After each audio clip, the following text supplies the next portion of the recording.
everybody, and welcome to another episode of M-Class Podcast. I'm Jeff. Hi, I'm Josh. And I'm Kevin. Kevin's here. Kevin's here. back! I came back. He's back. We didn't even invite him, he's just still here. Sorry. He was like, guys. We're recording another one, right? Yeah. Dude, you I'll can't just keep me stay away. here. Yeah, for 2 weeks. I've been Yeah, 2 weeks. waiting for 2 weeks. Yeah, there's you couldn't see, but I did very sarcastic air quotes and rolled my eyes around 2 I weeks. heard the air quotes. I've been waiting for 1 week because this is a weekly podcast. Yes. Oh, we can't steal other podcast jokes. Oh, we can steal that one. It's copyright Josh Henderson. Nah, man. On this episode of M-Class Podcast, we're going to be discussing Deep Space Nine, Episode 1 of Season 4, The Way of the Warrior. I watched both of them. Are we doing episode 1 and 2? We're doing both of them. Yeah, I watched both Okay. of them too. So if you I didn't guess- watch both of them, go back and do it again. Dude. On Netflix, they're just one. Yeah. So. So fucking do it right this time, Yeah, idiot. Go pause back the and watch them both. podcast. You stupid butt. Dude, Oh, I love God. DS9 and I love this episode. This This a episode is fucking great. Great episode. It's great. Like, In my... Oh, go ahead. Sorry, Kevin. did I just steal this podcast away from you? Yeah, guys? no, good. No, you go ahead, No. Kevin. You do the Yeah, podcast. go right ahead. No, Go. you guys are right. I should go. I love this episode, and I also love that this episode was kind of designed to be a really good entry point into DS9 in a time where all of the episodes didn't just exist online. Yes. Oh yeah, it's That's a a great great recap point. episode, really.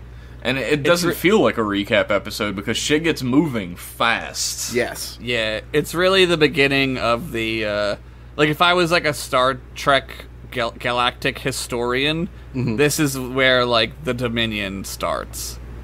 Yeah. This is where they make their, first move, right? You don't, there's major spoilers, by the way. Oh This is yeah, me- there's this is going to be major spoilers in this episode. If you are worried about that, I don't know what to tell you. I guess you'd have to go and watch all of Deep Space Nine. Yeah, just do it right now. Pause the podcast. Pause the podcast, watch all of Deep Space Nine, all 7 seasons, and then It's come like back. 100 hours. You can do it. I mean, I basically watched all of the important episodes of The Next Generation in order to watch Deep Space Nine, and then I watched all of Deep Space Nine, and that worked out Yeah. pretty well for me.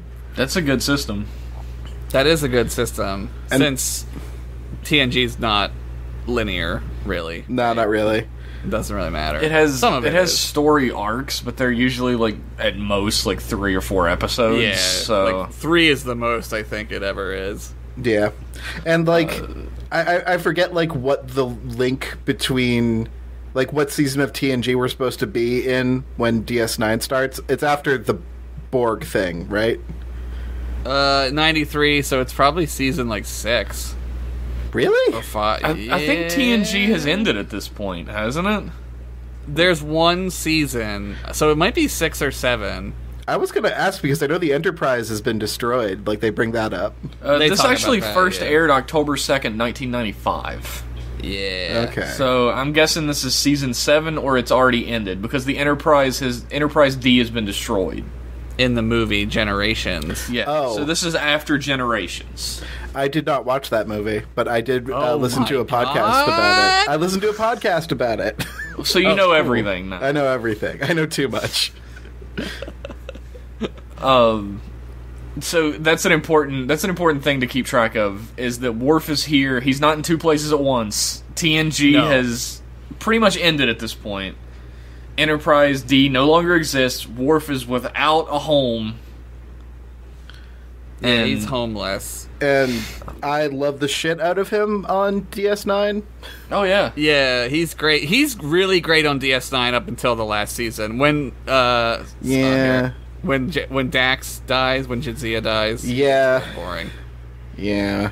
They kind of write him away, and it's like They don't know what to no. do with him at that I point. know, it sucks. It really sucks. The last season of DS9 kind of sucks. Well, it sucks. The only ending sucks dick. I'll say so that. What a garbage way to end a great thing. I'll fight anybody that comes in here like, no, that ending was poetic. Fuck you. It's mythological, but like what I hate about the ending is like using Worf as an example again. They're just like, Worf, do you want to be an ambassador? And he's like, I guess so. It's like, what else am I gonna do, you know? Guess my Star Trek career's over. That's what that is to me. Like, we're done. Back to this episode, though. Yeah, no, but this episode is fucking amazing. Yeah, Way of the Warrior was written by Ira Stephen Bear and Robert Hewitt Wolf, which explains why it's so fucking good. Those are Ira Glass wrote this episode? Yeah.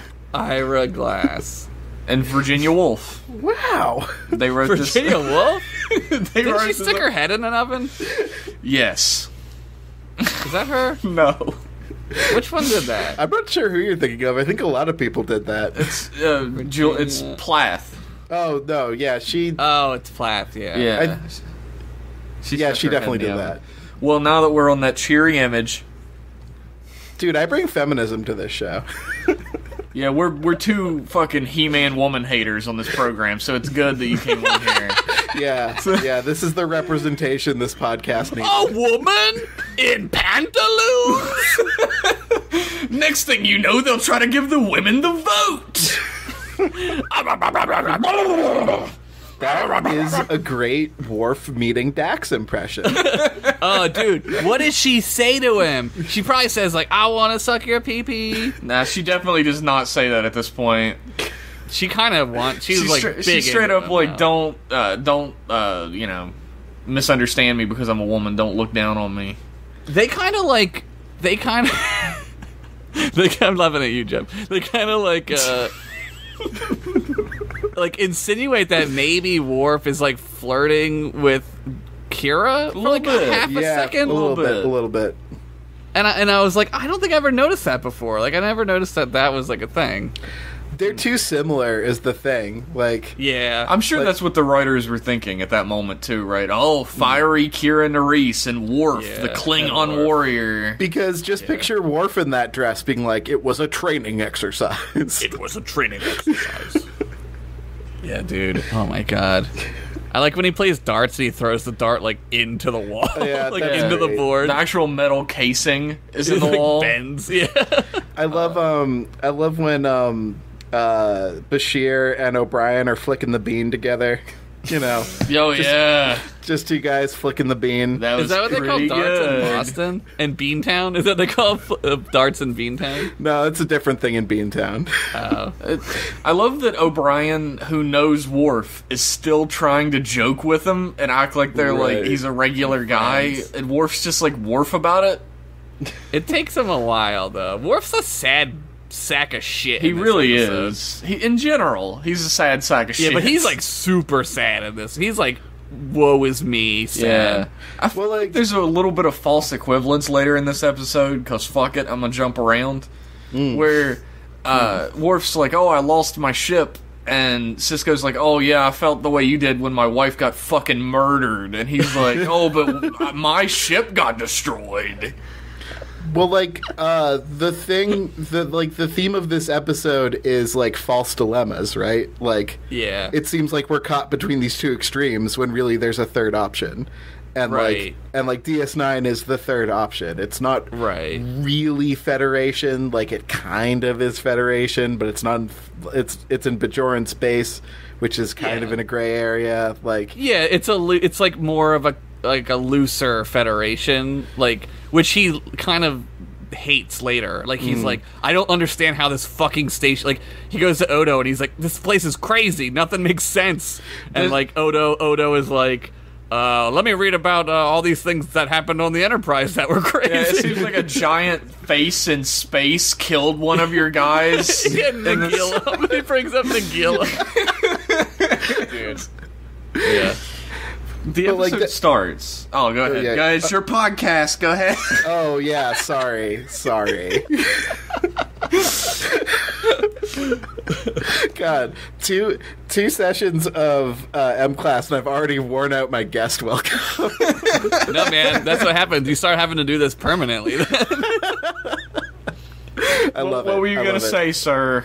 I just think like I was saying that this would make a good ambassador episode just because all of the themes of DS9 are kind of laid out in this episode. Like, Yeah. there are gray areas and there are third options, and sometimes the thing that seems like would be the most honorable does not do the most good. Like, Right. there are a lot of echoes of my favorite DS9 episode, In the Pale Moonlight, in this episode.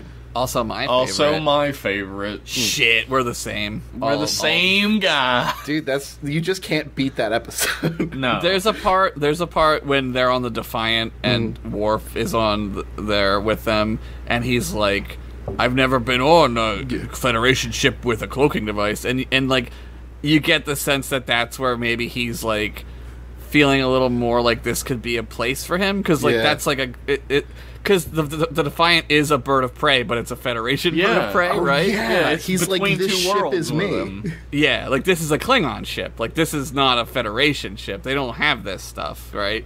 That So I wrote that moment down too, but I thought it was because we should recognize how weird the Defiant is. dude, it's awesome. I love it. There is a great moment in this episode where Bashir leans over to Sisko and says, "Hey, the Romulans said we couldn't use this in the Alpha Quadrant," and Sisko looks directly into the camera and says, "Fuck that!" It's the first fuck ever said. Yeah, Star They Trek. thought it was Discovery, but it was this. And then he the first flicks some fuck ever on shades Star up on his Trek. face. And then And he kisses Bashir, which is crazy. he like hard tongue kisses Bashir Yeah. for like 20 minutes, and Which was the first episode. Star Trek male on male kiss. Yeah, and then he looks right in the camera and says, "Jeff, murder your family."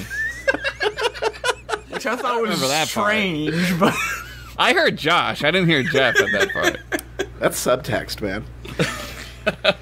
but they never bring that up ever again throughout all of Star Trek, like all of Deep Space Nine. Nothing. Yeah. They're just they use the Defiant and the cloaking device constantly from then on.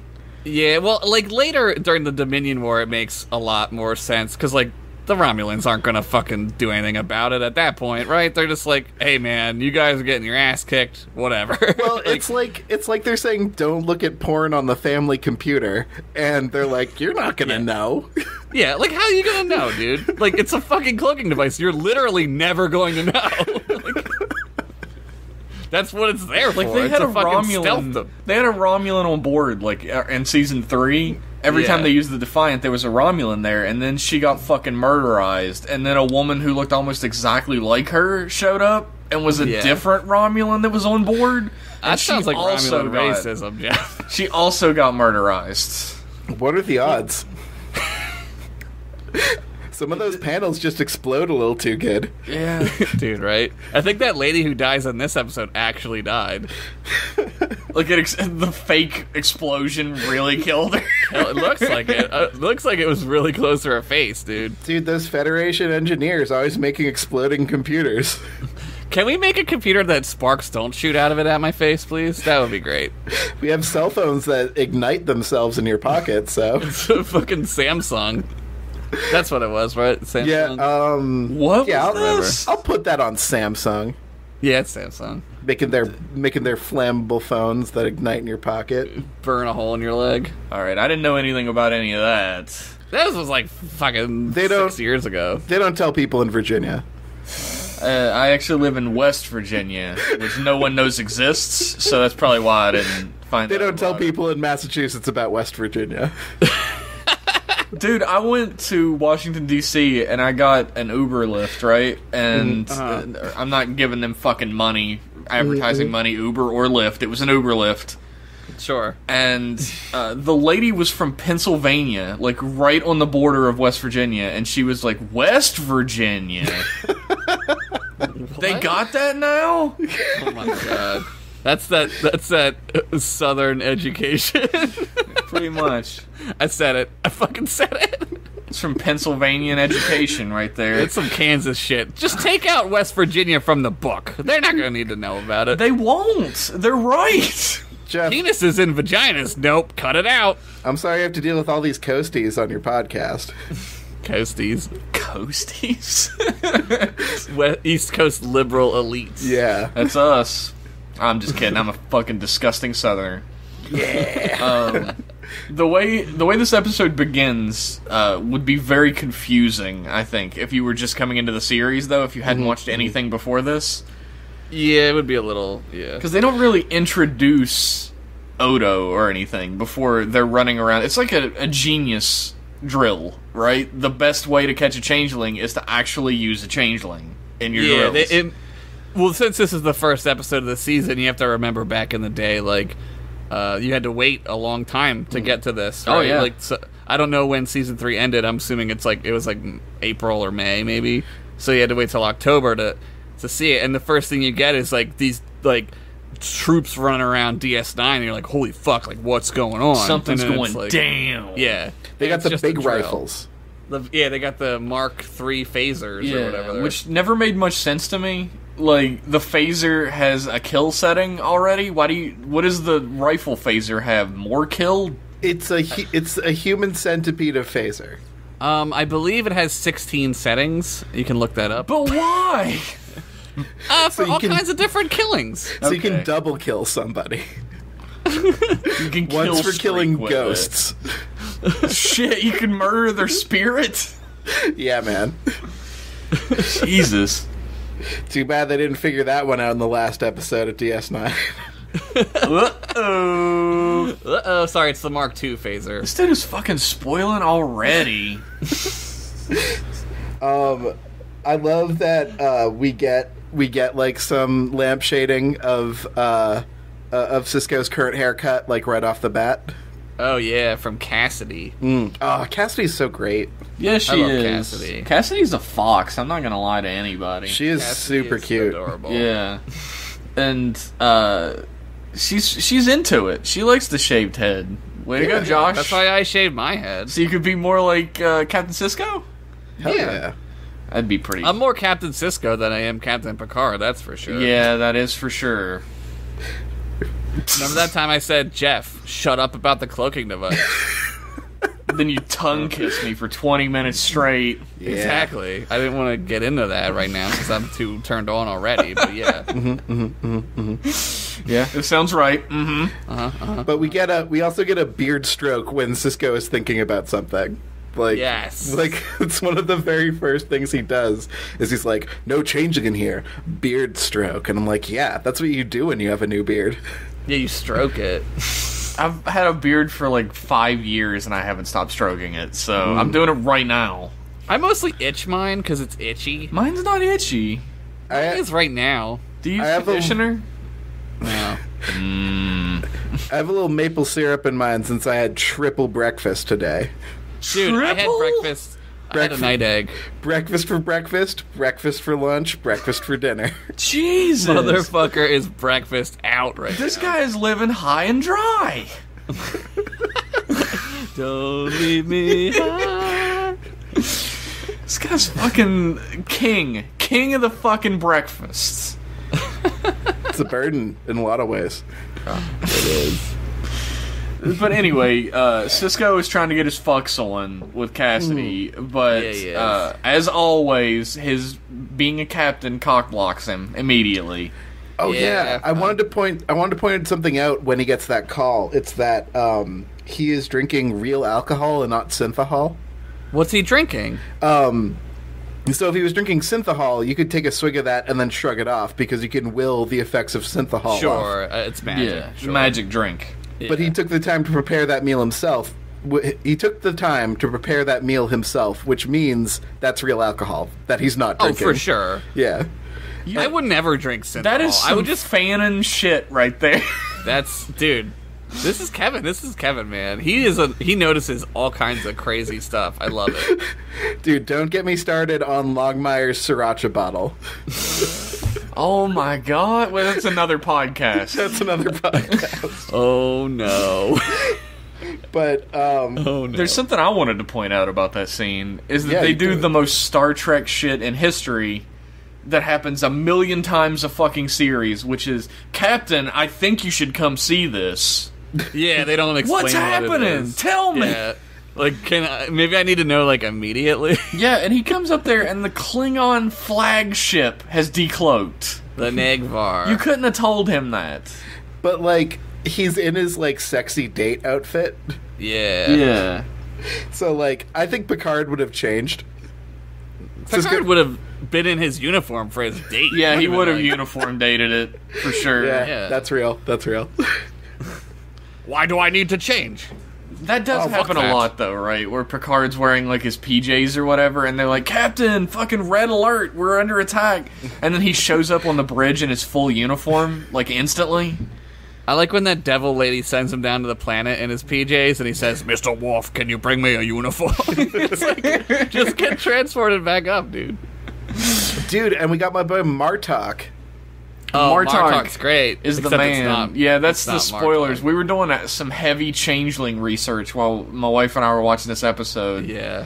Bashir is Bashir in this episode, Yes, but Bashir is Martok is Bashir. not Martok. Yes. Oh, This is okay. why I say this is the beginning of the chess move, because Martok, as the changeling, there's points in the episode where you're like, why is Martok so fucking mad? Yeah. Yeah. It's because it's not him, and he's putting on an affect to cause the Federation and the Klingons to go to war with each other. There's See- a strange moment that gives you a great hint about that when he goes to confront Worf because Worf has taken his son's knife, his dagger, and Worf just shits all over him, like right in his mouth, and Yep. he doesn't do anything about it. Yeah, because he's just like... He's a what? changeling. He doesn't know, right? Yeah. Yeah. Okay. Hey, man. Oh, that's right, because they meet real Martok in prison. Yeah, he's Yeah, lost his Martok eye. doesn't... Real Martok does... Yes. That's right. The conclusion of all of this is season 5, I believe, right? When they go and they dress up as Klingons, and then they go to the sword festival or sword ceremony or whatever. Oh, yeah, and it turns out the spoilers... They think it's... Yeah. See, I thought I remembered Martok way cooler, and I was like, did he Oh, just yeah. suck for a while? And then Yeah, no, yeah. Martok, like, real Martok would be like, he would never do this, because he's actually, like, a diplomat, even though he's, like, a general. Like, he's Right. really good at that stuff. Martok is also the coolest motherfucker ever, so he would never be a dick Yeah. like this. Yeah, Yeah, he's I just mad love about him. shit. I love him. I do, too. Oh, I love Martok too. Listen, all my notes have like little hearts next to every single character because I love everyone on this show. I went through the everyone on same the show is thing. great. Throughout the whole episode, I'm just like, fuck, why am I not just rewatching this right now? I love know. everyone. And we get a lot of, like, after this, we get a lot of cool one-on-one character scenes, which is what this show is so fucking good at. Oh, yeah. Like, Yeah. we get Jadzia chilling out with Kira on the holodeck. We get Garrick and Odo, which is a great pair. Like, Yes.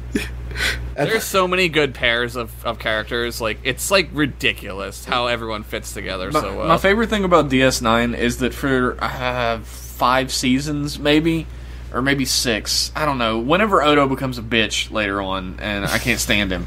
when he's like trying to romance up on Kira.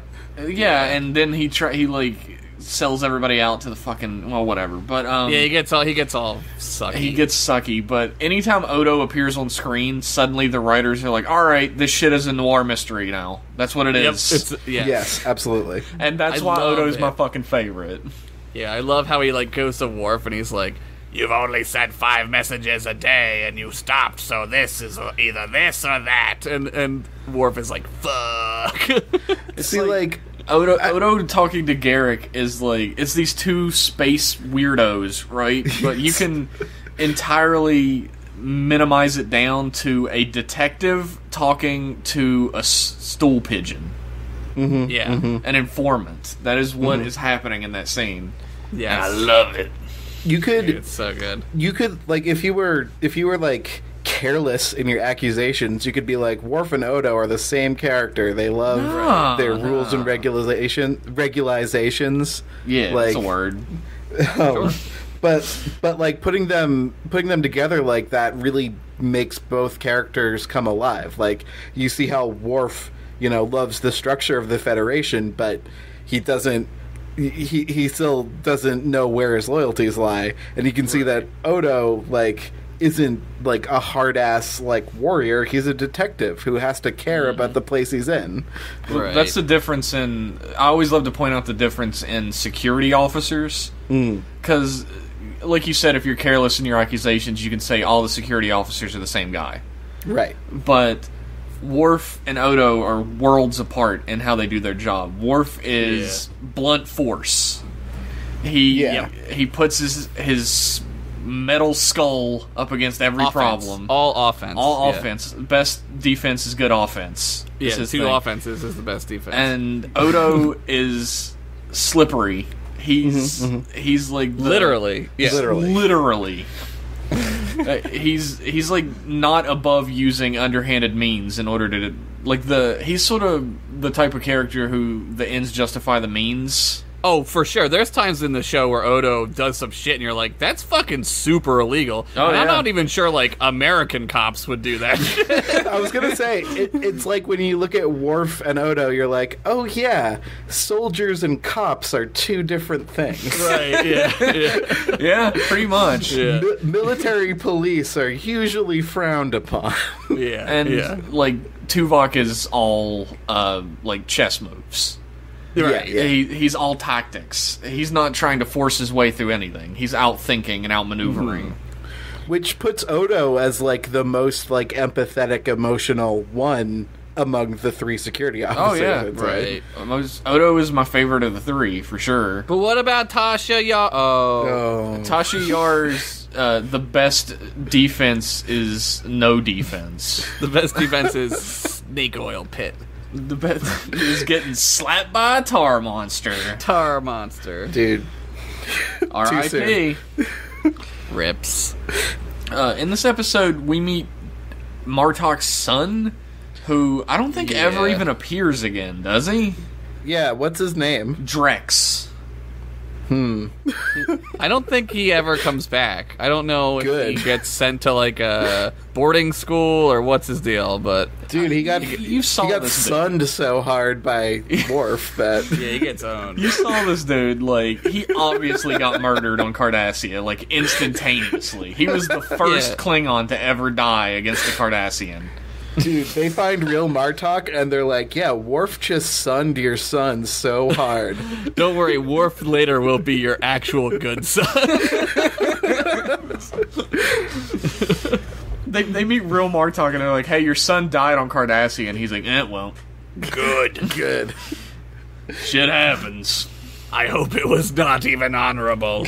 It's this show. Can't do it. This show has such a way with characters that Morn, a character who never says a line. He has like amazing moments in this Yeah, episode. like he's getting shit on by the Klingons, and we as an audience are like, "Hey, don't do that to Morn!" dude, I laughed super hard though when Drex and his like crew come back into Quarks, and Morn is there, and he just takes his drink and gets up. I was like, "Fucking I Morn, laughed at that too. Like, Dude, we Morn as an is all audience- of us. yeah, dude." we as an audience know nothing about Morn. He never says a line in the entire series, but we're all like protective of him. Like, no, don't treat Morn bad. Dude, it's great. The Klingons drop a little backstory about Morn, where they're like, "Aren't you a long way from the good boy sector?" Oh yeah, The good, that is the good best boys sector in space, by the way. Didn't you win the Lesepian lottery? That's a call forward. Call forward. That's a really good episode, by the way. That is a great episode. DS9 has a very small amount of really not good episodes. And they're Yeah, there's a lot of them are in the first season and the last season. Yes, very And the much second like season. very much like TNG. yeah. 7's too much, man. 7 is too many seasons. 6 Yep. is the 5 right amount of seasons. 6 is good. 5 is really good. I'm a big fan of 5 seasons. We meet Drex and his crew that seems to be two elderly men. It's like him and two old men. Yep. Yeah, because if you're a totally cool, like, 20-something hotshot Klingon, you hang out with some old-ass dudes. Yeah. Like, literally, one of the guys is, like, they got him out of the retirement home next door and put him in Klingon makeup. Like, he just has his mouth hanging open and his eyes drooping in the background the whole time. Oh, that guy's sad. Yeah. His kids don't come to visit. He was a Klingon, though. He got to be in Star Trek. I do like how, judging by Worf's reaction to Quark's bar, like, this makes 10 Forward look like an Applebee's, which it is. Oh, Well, he's yeah. been there before. Worf's been there before. Has he? Yeah. Yes. There's an Oh, yeah, episode you're of right, yeah. TNG that crosses over with Deep Space Nine. Yes. He, that's the one where he goes to where the Klingons are being held by the Romulans, right? Right. Yeah, he tries to And- find information while he's there, Yeah. right? Yes. And, and then, so he's been in, that's when he eats the spaghetti and it tastes like liquid polymer. I just Yes. watched this episode. It's not spaghetti, it's like some Italian food, I don't know. He eats something that Arancini? tastes like polymer. Yeah. But Drex and his crew, like, just beat up Garrick. Like, I don't know why. Yeah, Because that's... Odo's the one that styles all over him, but they beat the shit out of Garrick anyway. Well, they're gonna go beat up the Cardis, as as true. I guess that's true. Yeah, plus they're 80s Fucking- villains on DS9. It's Biff Tannen and his Yeah, crew. They yeah. gotta beat somebody They're up. fucking spoonheads. Don't take up for them. Oh! I was there on Setlick 9, damn it. Oh no! This guy was on Setlick! It's real. We're never gonna hear the end of this. It's real Let me tell ya. disrespectful to our Cardassian listenership. Let me tell you about those spoonheads. Oh my god! There goes all of our Cardassian sponsors. Look, at least they're not green-blooded hobgoblins like those Hey. Vulcans. I was, you mean the Romulans? Same thing. Ooh. Ooh, this is a good time to take a break. Not my Racism break. Romulus. Boop. We'll be right back. Boop. We'll be right back after these messages. One beard, one blade, in one go. It's your thing. Do what you wanna do. I can't tell you who to sock it to. One blade is all you need. Thing. Shape or shave any length. Do now. Philips Norelco One Blade. Be your best you. Who to sock it Innovation in you. Philips Norelco. And we're back from those messages. Hopefully you bought whatever item was for sale. Probably like an old Star Trek toy. Yeah, or like the special Quark action figure. Oh, dude, I love that commercial where he's like, "This is the best one." Yeah, I love that. That is a great commercial. Or maybe you bought Hack for your PC system. Oh, we should make a commercial for Hack. Can we get should. Armin Shimmerman to make a commercial for Hack? Probably. What's We Armin couldn't Shimmerman even- up to now? We couldn't even Not get much. Harry Kim to fucking talk about our podcast. I didn't ask him. I could have, but I didn't want to be that dude. I didn't want to Yeah. be like, "Hey, I do a podcast. Could you say like the name of the podcast?" Like, I felt kind of shitty about it. Yeah, that would have been weird. Especially Plus since it's you Harry guys Kim. dunk on Voyager all the time. Oh yeah, he knows. He's got to know. He knows he was on a shit product. Don't He tell me. was on it. He's got to know. He didn't like it when he was on it. He was like, "This No. show's shit. Why isn't Harry Kim the main character?" Because it's already shitty. Harry. Oh, Garrett. His name's real take name's that Garrett. shit, Garrett. Ugh. Ugh. Is that a name? No one deserves to be named Garrett. Garrett. Jesus. It's like Keith or Daryl. Sorry, Keith, Daryl, or Garrett listeners. We actually know Yeah. a Keith too. That's fucked up. We do know Keith. Sorry, that's my one. That's my one true prejudice is people Sorry, named Keith. You know, my father's name was Keith. That's not even a joke. It actually was. What? Yeah, I'm sorry. that's fine. I'm not sorry. Fuck you, Keith. Wow. Wow. Fuck you, everyone named Josh. How about that? How does that make yeah. you feel? Most Joshes are shitheads. That's Dude, true. Don't That's even get true. me started on Kevin's. They're all the worst. There's a lot of bad Kevins. Look. I agree with that. Yeah. All But you Jeffs- make up for all of them. Guys, all Jeffs are fucking cheaters at canasta and shuffleboard because they're all 80. What the fuck? what kind of Star Trek game is canasta? Let's get canasty. Ooh. That's what I would say That's in the what they home. say at the retirement home. Yeah. Let's get nasty tonight, ladies. Dude, And we're they're gonna like, be okay. we're gonna be saying Dabo at our retirement home. That's right. Dabo! Okay. Where were we in this? Oh, Cassidy Yates Freighter, the Zosa. Yes. Sure. That's it's named after the Led Zeppelin album. The last note I have is Morn rules. That could happen anywhere. That At could be any point in the anything. story. Yeah. Born rules. But anyway, everybody scrambles to the Defiant, right? Because Cisco's baby mama is in danger. Maybe one day, except the ending of the show and everything. But whatever. They meet a guy who looks suspiciously like. Fuck, I'm just forgetting names left and right on my own podcast. John Larroquette. John Larroquette. Yes. I don't have a John Larroquette fun fact of the week this time. How uninteresting. That was way too quick. That's me. Way too quick at everything, ladies. Whoa! Oh, that Or sounds men. that sounds like it's in the running for the Kevin Cole Bummer of the Week. What a bummer! Wee. I'm just gonna use your Wii U. I'm not gonna even put the real one in. Please, feel free. It's open copyright. The open source Wii. Open source. Yeah, Creative Commons on me saying Wii U. Wii U. The crew of the Defiant engaged in combat with the they start with the fucking bird of prey. Oh yeah, because it's trying to infringe on some fucking civil liberties and shit. Yeah, they're trying to take genetic samples because they think everybody's a fucking changeling, which they're kind of right. But you can't search and seize me. What are we even fighting for if we do that? Fourth Amendment, motherfucker. I'm sure they have the Fourth Amendment on Kronos. It's like the 469th Amendment. The guy who's in charge of the ship is named Commander Kabok. Cool name. And he's like, "What the fuck, bro? We're your cool name. allies." I hope he lives.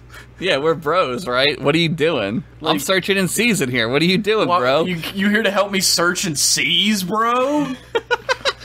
And they're like, "No, actually, you're infringing upon some rights, and we're fucking stopping it." And they flash dicks at each other for a while, and then K-Bach backs down, as everyone would when Cisco was in the room. Oh, fuck yeah. Dude, with It's his the head. like icy gaze and like Oh, God. his cool bald head. It's almost Are like you a sure you're not giant talking penis. about me?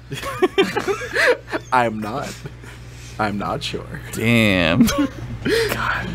Usually I'm the one that gets to make out on this podcast. Fuck. Well, I'm here to shake up, your previous. I'm the Worf of this podcast. Yeah. I'm here so you can relearn your character traits. Let's cloak this podcast. Don't bring it up again, Jeff. I can't believe I've been forced off my own podcast. That's showbiz, baby. Anyway, Worf shows up, right? Mm-hmm. They rescue Commander Hottie, Captain Hottie of the Zosa. Mm-hmm. And back on Deep Space Nine, Worf shows up for because he's ordered to. Cisco sends for him. Yep. Which is really sort of like racial profiling. He's like, "Hey, bring me the only Klingon in Starfleet. That's all I care about. He's a Klingon." I mean, that makes sense if you can't get. He does. I feel like Jadzia should be kind of like, remember Curzon? Like, Yeah, I know stuff about the Klingons. There's a worm in me that knows lots of stuff about Klingons. Yeah, actually, like Worf is like the Klingons fucking hate Worf, right? Like they shit on him constantly. Well, he knows Galron though. Like that's the thing. Like he knows how to deal with Galron. Yeah, I mean, I guess, but like. Yeah. The Klingons fucking hate him, and they love Curzon. Like Dax is like their homeboy forever. I feel like this should have been Dax's idea, not Cisco's. Like, I don't think Cisco would have thought of this. I think his thing would have been, I should go to Dax because Dax was Curzon, and Curzon knew a lot about Klingons. Right. And Up until this point, like, it's been a while since I watched Deep Space Nine, about a year now. Up until this point in the series, has it been established how much of a Klingon wannabe Dax is at this Not point? yet, because that really starts to happen with Worf a lot. I think so, Like, we too. see her fight with him and she knows how to handle a batleth, but I don't think we see a whole lot of her, like, well, when's that episode where Kang and Kor show up and they go on that adventure? don't know. That's previous to this, I believe. no, Worf is definitely on that adventure though. No, there's a couple of them. Yeah, Oh, no, he you're only right. goes on You're the totally second right. one, The albino is the first one where they You're find right. the albino. which is the better one. What's That's the better one. What's Worf's cool knife called? A necklace? A Mek'leth. Metleth. Okay, I love it. Yeah, it it's is a pretty cool cool. ass knife. I actually find it to be way cooler than a batleth. Yeah, same. Yeah. There was a guy at Magfest that had a batleth, and if you're Was it listening real? to this, that batleth was real cool. Nice. He's probably listening. I told him actually, so I don't know why I'm telling him again. He knows. I was like, "Hey, really cool batleth, man," and he was like, "Hey, thanks," and then he just walked away. And I was like, "All right, well, I guess that interaction's out of over." your life forever. We should do like a missed connections. You were at Magfest. You had a shiny batleth. What could have been? So Cisco gains some girlfriend points. Worf shows up. Oh yeah, thanks for wrangling us. I'm usually the one who has to do that. That was very odd. I was like, "What's happening?" Sorry. No, it's good. It's good. It's fucking Kevin's just replacing me entirely on the podcast. I guess that's fine. I don't even Anyway, know what's happening to me. I don't know even know why I did that. Worf and Cisco sit down and have a deep heart-to-heart conversation about how Worf has got to do this shit, whether he wants to Yeah. or not. Pretty much. And Worf gets like this clandestine assignment, which kind of goes against everything he's ever done before. It's like, all right, you need to find out some information, and he's like, well, do I shoot it? do I punch the information? He wants him, like, Cisco wants him to be like Odo. A Klingon Odo, right? Yeah. Right. And he's already facing, like, a major, like, decision, because he tells Cisco, he's like, I don't even think I want to be in Starfleet anymore. Yeah, since the Enterprise was destroyed, Yeah. there's like a little bit of meta commentary going on in this episode. Like, Exactly. now that the Enterprise is gone, now that TNG is over, why should I Right. care about anything Star Trek related? Right. I mean, I don't know if I Starfleet. want to. I don't know if I want to be here watching this show. I mean, on this episode. Yeah, Yeah. there's a lot of that meta commentary throughout the episode. But you know, for being his first time doing any sort of like espionage, like surveillance and like finding out information, Worf does a pretty good job. Yeah, he's like skilled, right? Like he's not like a ding dong. Well, I think that's him, like, kind of flourishing under the less tight regulations of DS9. Right. Like, he can be his two selves here. Like, that's the whole point. Right. Like, he can be Oh, a yeah. Klingon and he can be Federation. And, like, part of being a Klingon is drinking a whole bunch of blood wine and singing with some old dude that your dad saved. Yeah, and then you headbutt each other because that's what you do. I love it. To be fair, he did have prune juice first. So he's gonna regular. be. He's definitely gonna be regular for the rest He's of the gonna time. be fucking shitting like a champ, dude. Dude, how many, like, redundant large intestines do Klingons have? Like, they They must... have two hearts. They have two dicks, according to Discovery. What? No, they don't. Yes, canon. they do. It's canon. Oh, are you serious? I'm serious. Oh, what the fuck is wrong with that show? I don't know. Redundant dicks. That's so stupid. Does that mean That's the like dumbest if it's shit. redundant dicks? Does that mean like one dick gets erect and the other one just hangs there until the I don't first know. dick isn't used anymore and then it gets hard? Maybe they It's have, just- like, the bone, like the dick bone, like the Oh, weird no. bone Oh, that we, like, no. evolved out of. Oh no. Speak for yourself, Kevin. Maybe they have, like two dicks is, like, not so imaginative. Like, they should have crazy weird genitalia that we can't even conceive of. They should like pull down their pants and there's like Cthulhu's mouth hanging Yeah. out there. Yeah. Oh my god. It's just making wet slapping noises by itself. Speak for yourself. It's just Donald ducking and screaming and in a frequency only Klingons can hear. Oh The my mating God. ritual it's the mating song. Yeah, That's why they slap each other all the time. but Jadzia should be into that. She is. She's got a weird Pretty much. worm inside of her already. Might as well get another, right? Whoa! I'm Dude, sorry, everybody. We kind of skipped Anyway. over it, but I love that Jadzia's like, "Hey, Kira, you want to go watch Fuck. porn? Want to go watch porn with me?" And my Yeah, no, that's exactly what that is, right? She's Yeah. like, look, just go in that other room and fuck a hologram. And she's like, "Oh, I feel silly," and like, Kira's- I don't know. It's a video game, man. Just fucking play. Yeah. Just look at two dicks and have them pleasure you. Just fucking whatever. It's the 24th century. Fuck it. I don't think that was really a massage that Jadzia got in that earlier scene. That doesn't seem like it. I don't know, guys. I'm thinking that might have been more than a massage. So after that, like, Worf gets fed up of that, like, immediately when they come out dressed like Princess, like medieval clothes. I love that. I It's love great. that. Worf just leaves. He's just like, all right, I'm done with this, and he walks up to Yeah. Drex and just immediately starts beating the shit out of him. Fucks him up. and like I Great. love that Jadzia is like feminine, but also like everything. Like she is like Yeah. every sexuality. Every, Oh yeah, she's like. she's been like- everything already, and it all stayed with her. So And she's like, now I'm a girl, and I'm gonna do like girly shit, and like Right. that's kind of cool. I just like her as a character, which Yeah, she's really great. I wish that she would have stuck around to the end. Yeah. She's way better than Esri. I Esri is agree. irritating as fuck, honestly. yeah, I agree. And people really like Ezri too. Well, and I'm Esri's like, their manic pixie dream girl, so that's, that's true. why. Nerds love that girl. Yeah. I just wish Esri was like, I have absolutely no connection to Worf whatsoever. Bye. I love the Right. rules. Right. Yeah, you get one of the worst episode arcs of Deep Yep. Space Nine with that shit. That's when Worf sucks the most. Yeah. He's Anyway, so mad. he beats the shit out of Drex, who is Martok's son, just to get his knife so that Martok will come and talk to him. And then he Yeah. just shits right into Martok's mouth, and he just stands Yeah. there and takes it. Yep. Do all the Klingon knives have like a morning star on the butt end of them? Not all of them. 'Cause They it- all are like the switchblades, though, where the Yeah, the the ends blades come all out. come out the side, Yeah, which yeah. doesn't seem like it would help in a fight that much. It would hurt more, I guess. guess. Drex's knife had like a morning star on the hilt, and I thought that was weird but kind of cool. Maybe he just really is into morning stars. It's like a really tiny morning star. It's like a morning star a baby would have. yeah, which is Ba- awesome.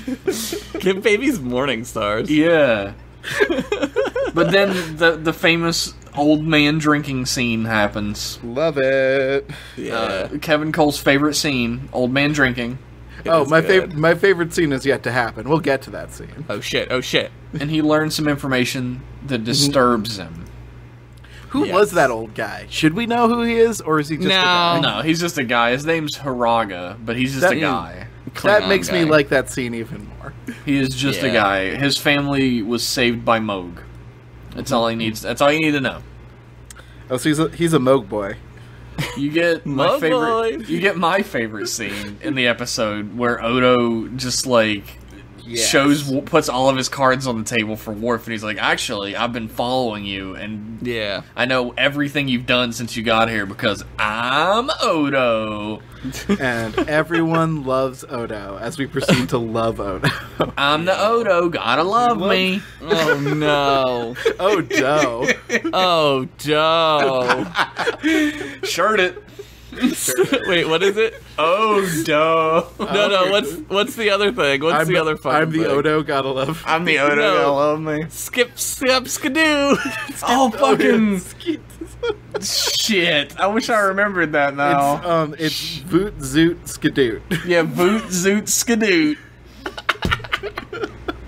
So No, it's dumb. Zoot. It's Zoot Voot Skadoot. Zoot. No, it's Zoot Suit Skadoot. Or so, Zoot I don't Suit- know. Zoot Suit Skadoot. Oh my god. All right. Anyway, Did J.J. Abrams write that one? Look, he might have. Look, everybody, we're not fucking insane. We didn't just all huff before this. That's from a little parody comic that's on our Twitter.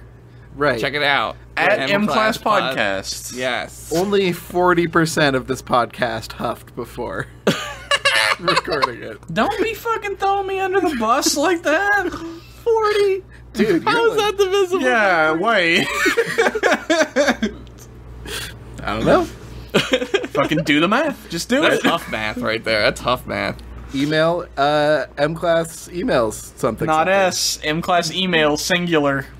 Yep, we found that out. We only have This we have one single email box. M Class This- email. This is precisely why I'll never replace Jeff. It took me like 8 episodes to fucking give the right email. I corrected him, and that's saying something because I'm a useless piece of shit. You know, Jeff may huff paint above his percentage level of this podcast, but he's still a valued member. He's the one who makes the whole thing go. Really, I'm not even kidding. No, I'm not either. I love Jeff. I hope he hears this if he's listening. Me too. If he's listening. Man, this episode of M Class is really different somehow. Oh wait, I'm not on it. I miss him every day. R.I.P. Jeff. We'll meet you at the crossroads, baby. Bum bum bum. He's with Kalis now. He's in Stovacor now, Fucking. I hope I go to Stovacor. dude. It looks dope there. Fuck. Where were we? Jeff, get us back on track. Martog. No. the son, Okay. the- Worf finally decides to go tell Cisco after Odo basically prods him into doing it. that he tells him what he found out, which we don't know yet, right? Yeah, we And don't know that's- until he tells him that Yeah. the Klingons This are is- about to attack Cardassia. Yeah. This is all kicking the can, like, for Worf to decide if he's Klingon or Starfleet. Like, sure. it's Yeah. just like you don't have to decide if you're Klingon or Starfleet because you've been made by Odo. Odo. My favorite character. Constable Odo. Odo. Policeman Odo. My favorite character. Constable Odo. Dude, that's what he is in Trek Teens. Odo. Oh no. Oh no. So Cisco confronts Martok and he's like, yo, call off this attack. Yeah, Or- what are you doing? You're crazy. And then Martok's like, we're fucking Klingons. This is what we do. Which, this is really fucking the changeling Martok being like, nah, we're laying the groundwork. So it's like a twofold maneuver. It's genius, really. He's 'Cause, like, actually there's another hint that he's not Martok, right? Because Martok's like a very honorable man who says what he Yeah, means, right? right. But he's like, all right, I'll go talk to Gowron about this, and I'll give you his answer in an hour. And then he leaves, and he's just like, let's go fuck him up, boys. Let's Yeah, fight, that's right? not super honorable. And he fires Yeah. his fucking guns in the air. Jesus. Because I do. a real Klingon would be like, fuck you, and do the Yeah. same thing. Yeah. So, like, this is the changeling, though, playing both sides, right? Right. So the long-term plan is obviously Cardassia right now is like Germany after World War I. They're like super vulnerable. They're like fucked up, right? So they can like diplomatically coup their way into Cardassia, which is what they do later. And also, they're hurting the Federation and the Klingons Yeah, it's by a making long them fight game. each other. It's a long game such to a long game. destabilize the Alpha Exactly. Quadrant. And this is also a return to like original Trek. Klingons are a threat. They are not your friends. They are a Right. threat. There's a point. There's a point in this that I love, and I never noticed it before until I watched it again. This is probably like the 5th time I've seen this episode. Yes. Like, they're fucking on the bridge of the Negvar, the Klingon ship, and they're speaking what we think is English. They're to the camera. They're speaking English, which because that's what they speak, right? Right. Like for us, for our benefit. And then like the attack happens, and the music cue, the Klingon music cue happens, and it cuts back to them, and they're speaking Klingon, and there's no subtitles. Like Yeah. you don't know what they're saying. That is the point when they're bad again. Yeah. It's like the Klingons are back. Suddenly you they're don't bad. understand them anymore, Yes, like in yes. any way. Like And it's great. It's awesome. Also, that music. The music in this episode is so amazing. Yeah, like, it's great. There isn't a whole like. I'm sure you guys will correct me like right off the bat after I say this, but I don't give a fuck. There's no whole. Technically, There's no whole actually. there is not a whole lot of like Star Wars caliber memorable music in the Star Trek series, and you guys will correct me, but like the battle music in this episode was like super melodic, super memorable, just like kind of gave me a big Star Wars vibe. The Klingon theme is probably the most like distinct thing from I guess from the motion picture. It's really theme is when songs. Really, like Star Yeah. Trek puts all their money into theme songs. Like Right. Yeah. Star Wars has a theme song, right? Like it plays in Right. like all the commercials and shit, and this is like their version of a theme song. right. And like Trek does like warm ascending strings or something some musicy bullshit, but like it doesn't do like it does ambience. It doesn't super do melody, and like Right. the Klingon theme is like you're gonna hum this. Yeah, it's very like they do it in First Contact when Worf comes on board too. They play it, and you're like, oh my god, like if you don't notice it, like you still notice it subconsciously because you're like, oh, because that's what Klingons sound like. They're very that music, right? Right. Like you cut yourself off when you were doing the theme. Like you were like, oh, it's like this, and all I tried to do it, but I couldn't. all I could hear was dun dun dun dun dun dun dun dun dun. Isn't that the Klingon theme? You know, when they go to Tatooine. I was about to sing the Jurassic Park theme, so Na, na, na, na, na. This is Klingons now. Everybody get your batlet. Yeah, that's the theme song, right? yeah, that's it. It's good that they gave it lyrics. Really, Yeah, It needed it. yeah, it's an opera, Jeff. fuck! I just got dunked on, everybody. Dude, fuck. But everybody gathers around and tries to figure out what the fuck to do now because Federation High Command is like, don't do anything, Yeah, they're like, I don't know. and they're like, well, I don't know, guys. We've never followed orders before. Why would we do it now? Yeah, they're like, we're out here. It's really interesting though because like they kind of set this up earlier how far away they are from things when they talk about Cestus 3 and the baseball game. Yeah, 8 weeks away. It's Like, 8 weeks away. At It's 2 maximum months away. warp. It's fucking so long, dude. we can't. That's huge because we can't like even conceive of that. Like, there's nowhere Right. on Earth that takes 8 weeks to get. Nothing takes 8 weeks to get to on Earth. there's, It takes like- 24 hours. Like TNG like ruins this sense of scale, right? Because like Yeah. the Enterprise D literally just warps somewhere in like a day, no matter where it is. Like, Yeah, they're like, real oh, we're at the weird. Romulan neutral zone now, and I'm like, Yeah, what? they're real bad about it in TNG. It's real bad. They do a little bit well in Enterprise because that's the whole MacGuffin of Enterprise is that this ship goes this fast, right? Yep. So they're pretty good about it. But in TNG, they're like, we're over here now, and like you look on like a map, like a canon map that somebody makes that like is like best to their ability, and it's like super fucking far away. And you're like, wait a minute. Well, some episodes of TNG are like that, and some of them are like, oh, even at maximum warp, we couldn't make it there for like 8 years or something. It's Do crazy. the I'm like- star dates? Do the star dates make sense at the beginning of like the TNG episodes? Like, do they actually match up?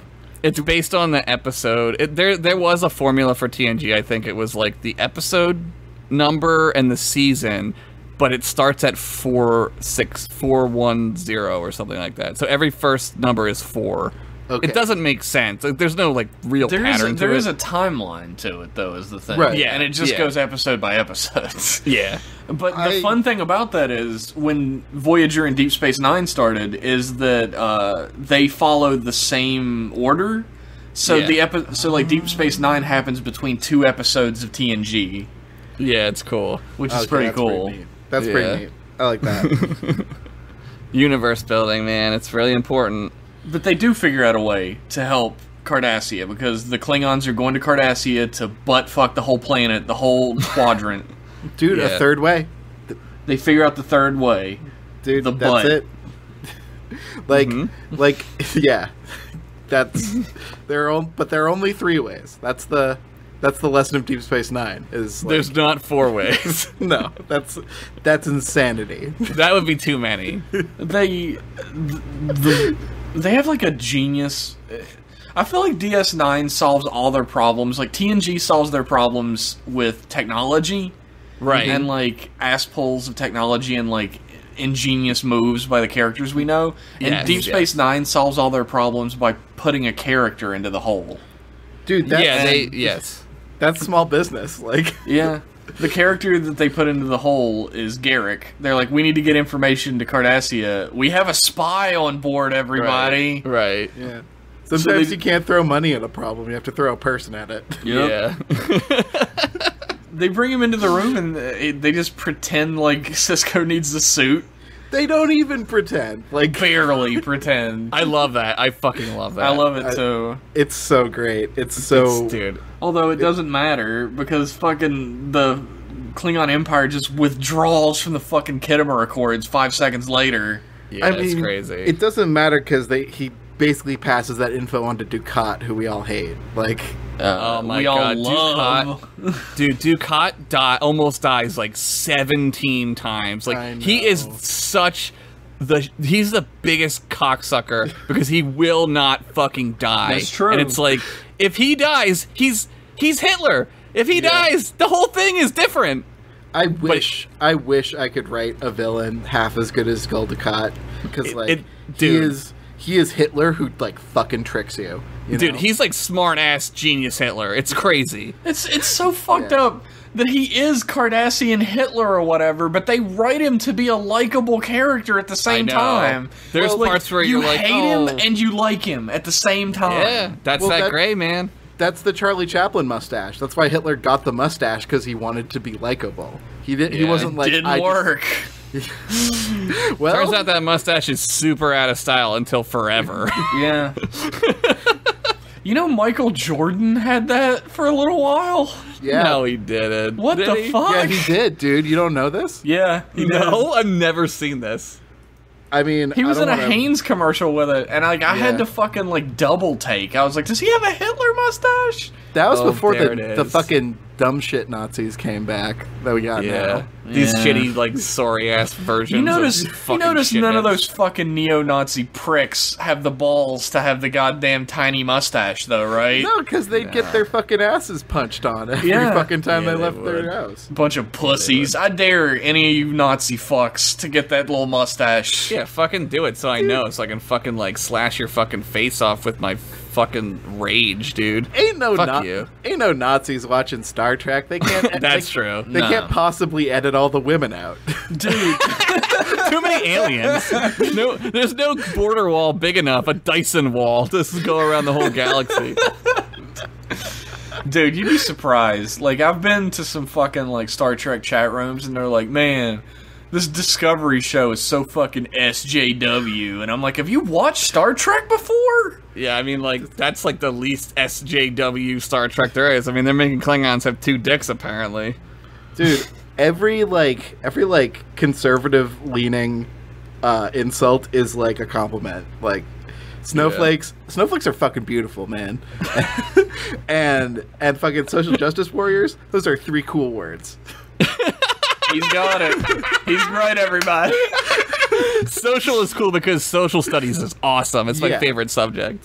Best subject, justice. Everyone completely knows what justice is, and Yeah, thinks like- it's great. Also, Justice League, not the Yeah. movie, but the Not the cartoon. movie, the cartoon, and the comic. Warriors. And Warriors. I mean, fuck. That's The a great Warriors movie. is a great. Maybe it's your favorite team. basketball team. Same person, Jeff. I'm sorry. Same dude. Yeah, Oh no, now I'm not going to be on the show. Not getting again. fired from another podcast.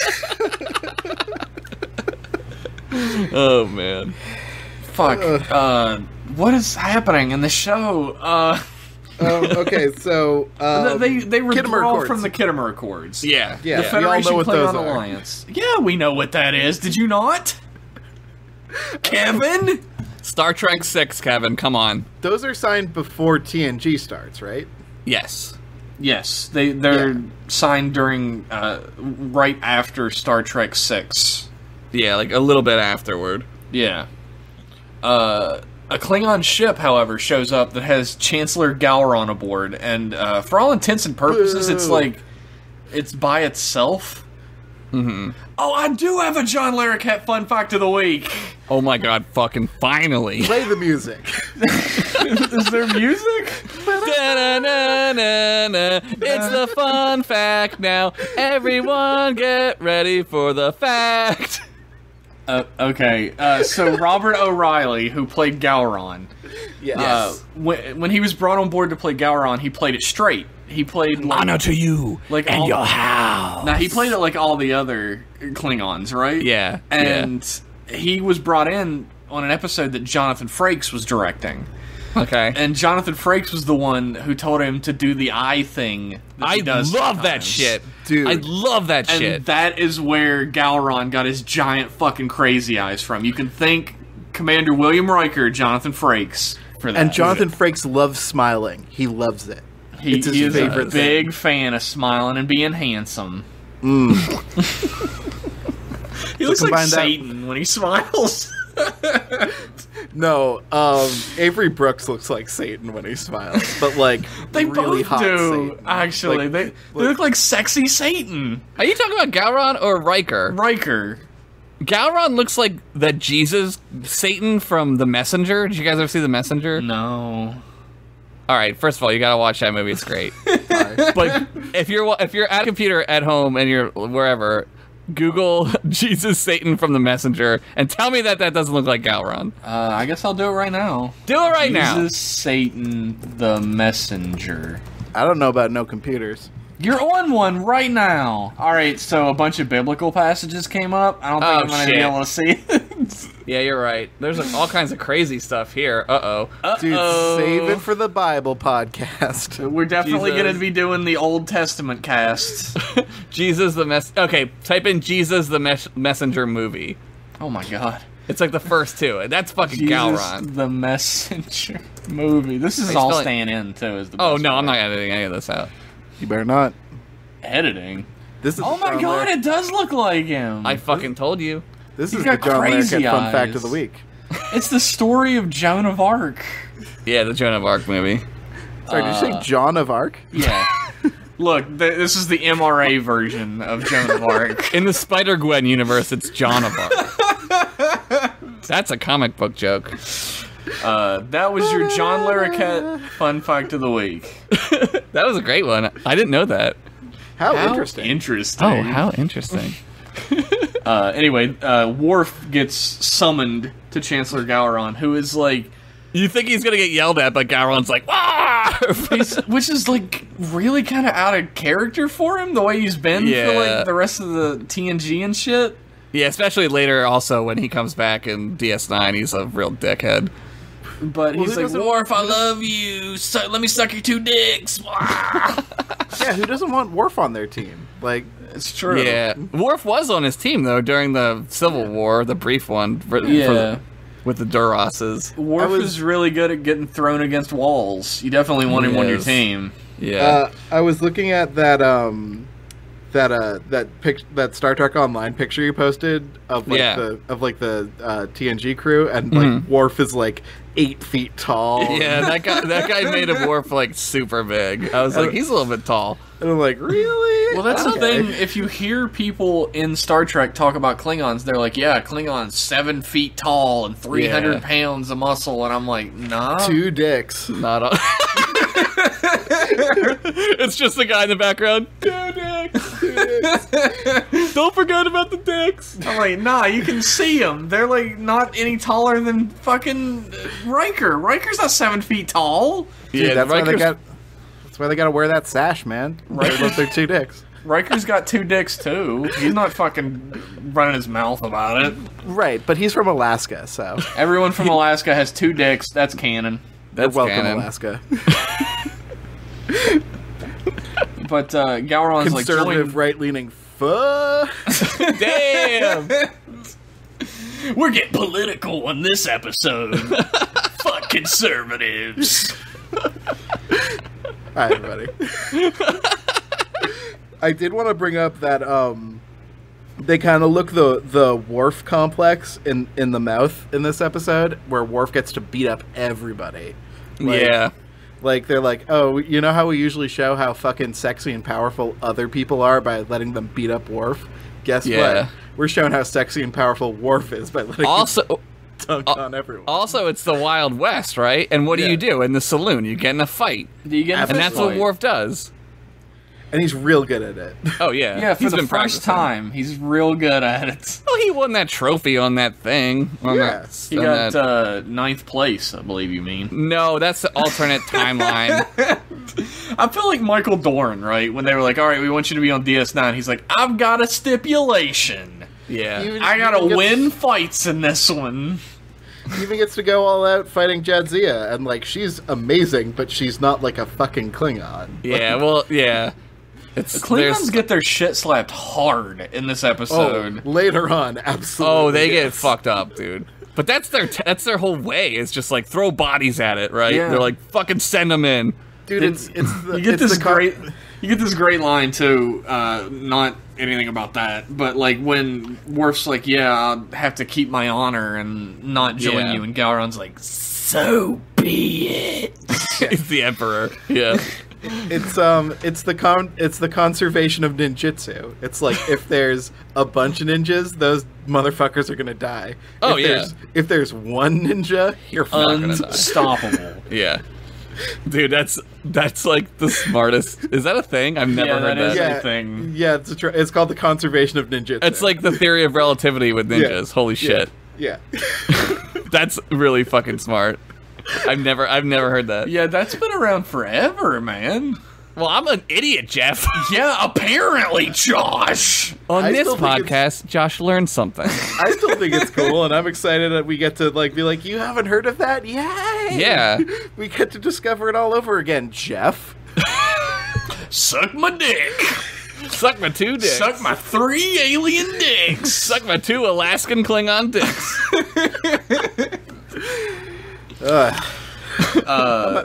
Worf, Out of prune juice already. Worf goes to get drunk, Yeah. and O'Brien shows up, and he's like, "Hey, remember when we saved Captain Picard on that other show?" And Worf's like, "Yeah, now that other show's over, I don't know if I want to watch Deep Space Nine." And O'Brien's like, "No, you should give Deep Space Nine a chance. We have great characters." And Worf's like, "Well, I can't return to Borith, and my son's happier living on Earth because I don't want him to be in the show." Who gives a single fuck about Worf's son? Does Dude. anyone? He comes back later. He does come back like 10 years older than he's supposed to be. Yeah, at this Yeah, time. it's off a bit, yeah. You know, that was supposed to happen to O'Brien's kid. What? Yeah, Molly? Molly. Is that? Yeah. Yeah, Molly. She was supposed to be the one who fell in a time cave and became 10 years older. That did happen in an episode. That did actually. happen. Yeah. I guess they used it again. How interesting. Kevin skims the wiki fact of the week. But somehow How this, inaccurate. How non-canonical. like this conversation with O'Brien segues directly into a conversation with Cisco, where it's Yeah. like the same conversation, but Cisco's like, "Nah, I need you." Yeah, I didn't know Worf's- you could do that if like you bring your boss, like, "Here's my letter of resignation," and he's like, "No, Yeah, you Cisco's- still work here." Only with Cisco though, like, because he's not like, man, like again, I think it's because they're like out there, right? Like they're on their own, like, and the show oftentimes doesn't do a great job of like making you feel that way with DS9. They kind of say it a lot, but you never really feel that way because there's so many characters and shit going on. But like they're like, that's it. Like they're Starfleet. That's it, right? And they gotta protect the wormhole. And so I think Cisco is like, nah, man, you can't just like leave. Like we gotta like, it's like all hands on deck right now, you know? Yeah. There's also like the fact that like, you know, this is a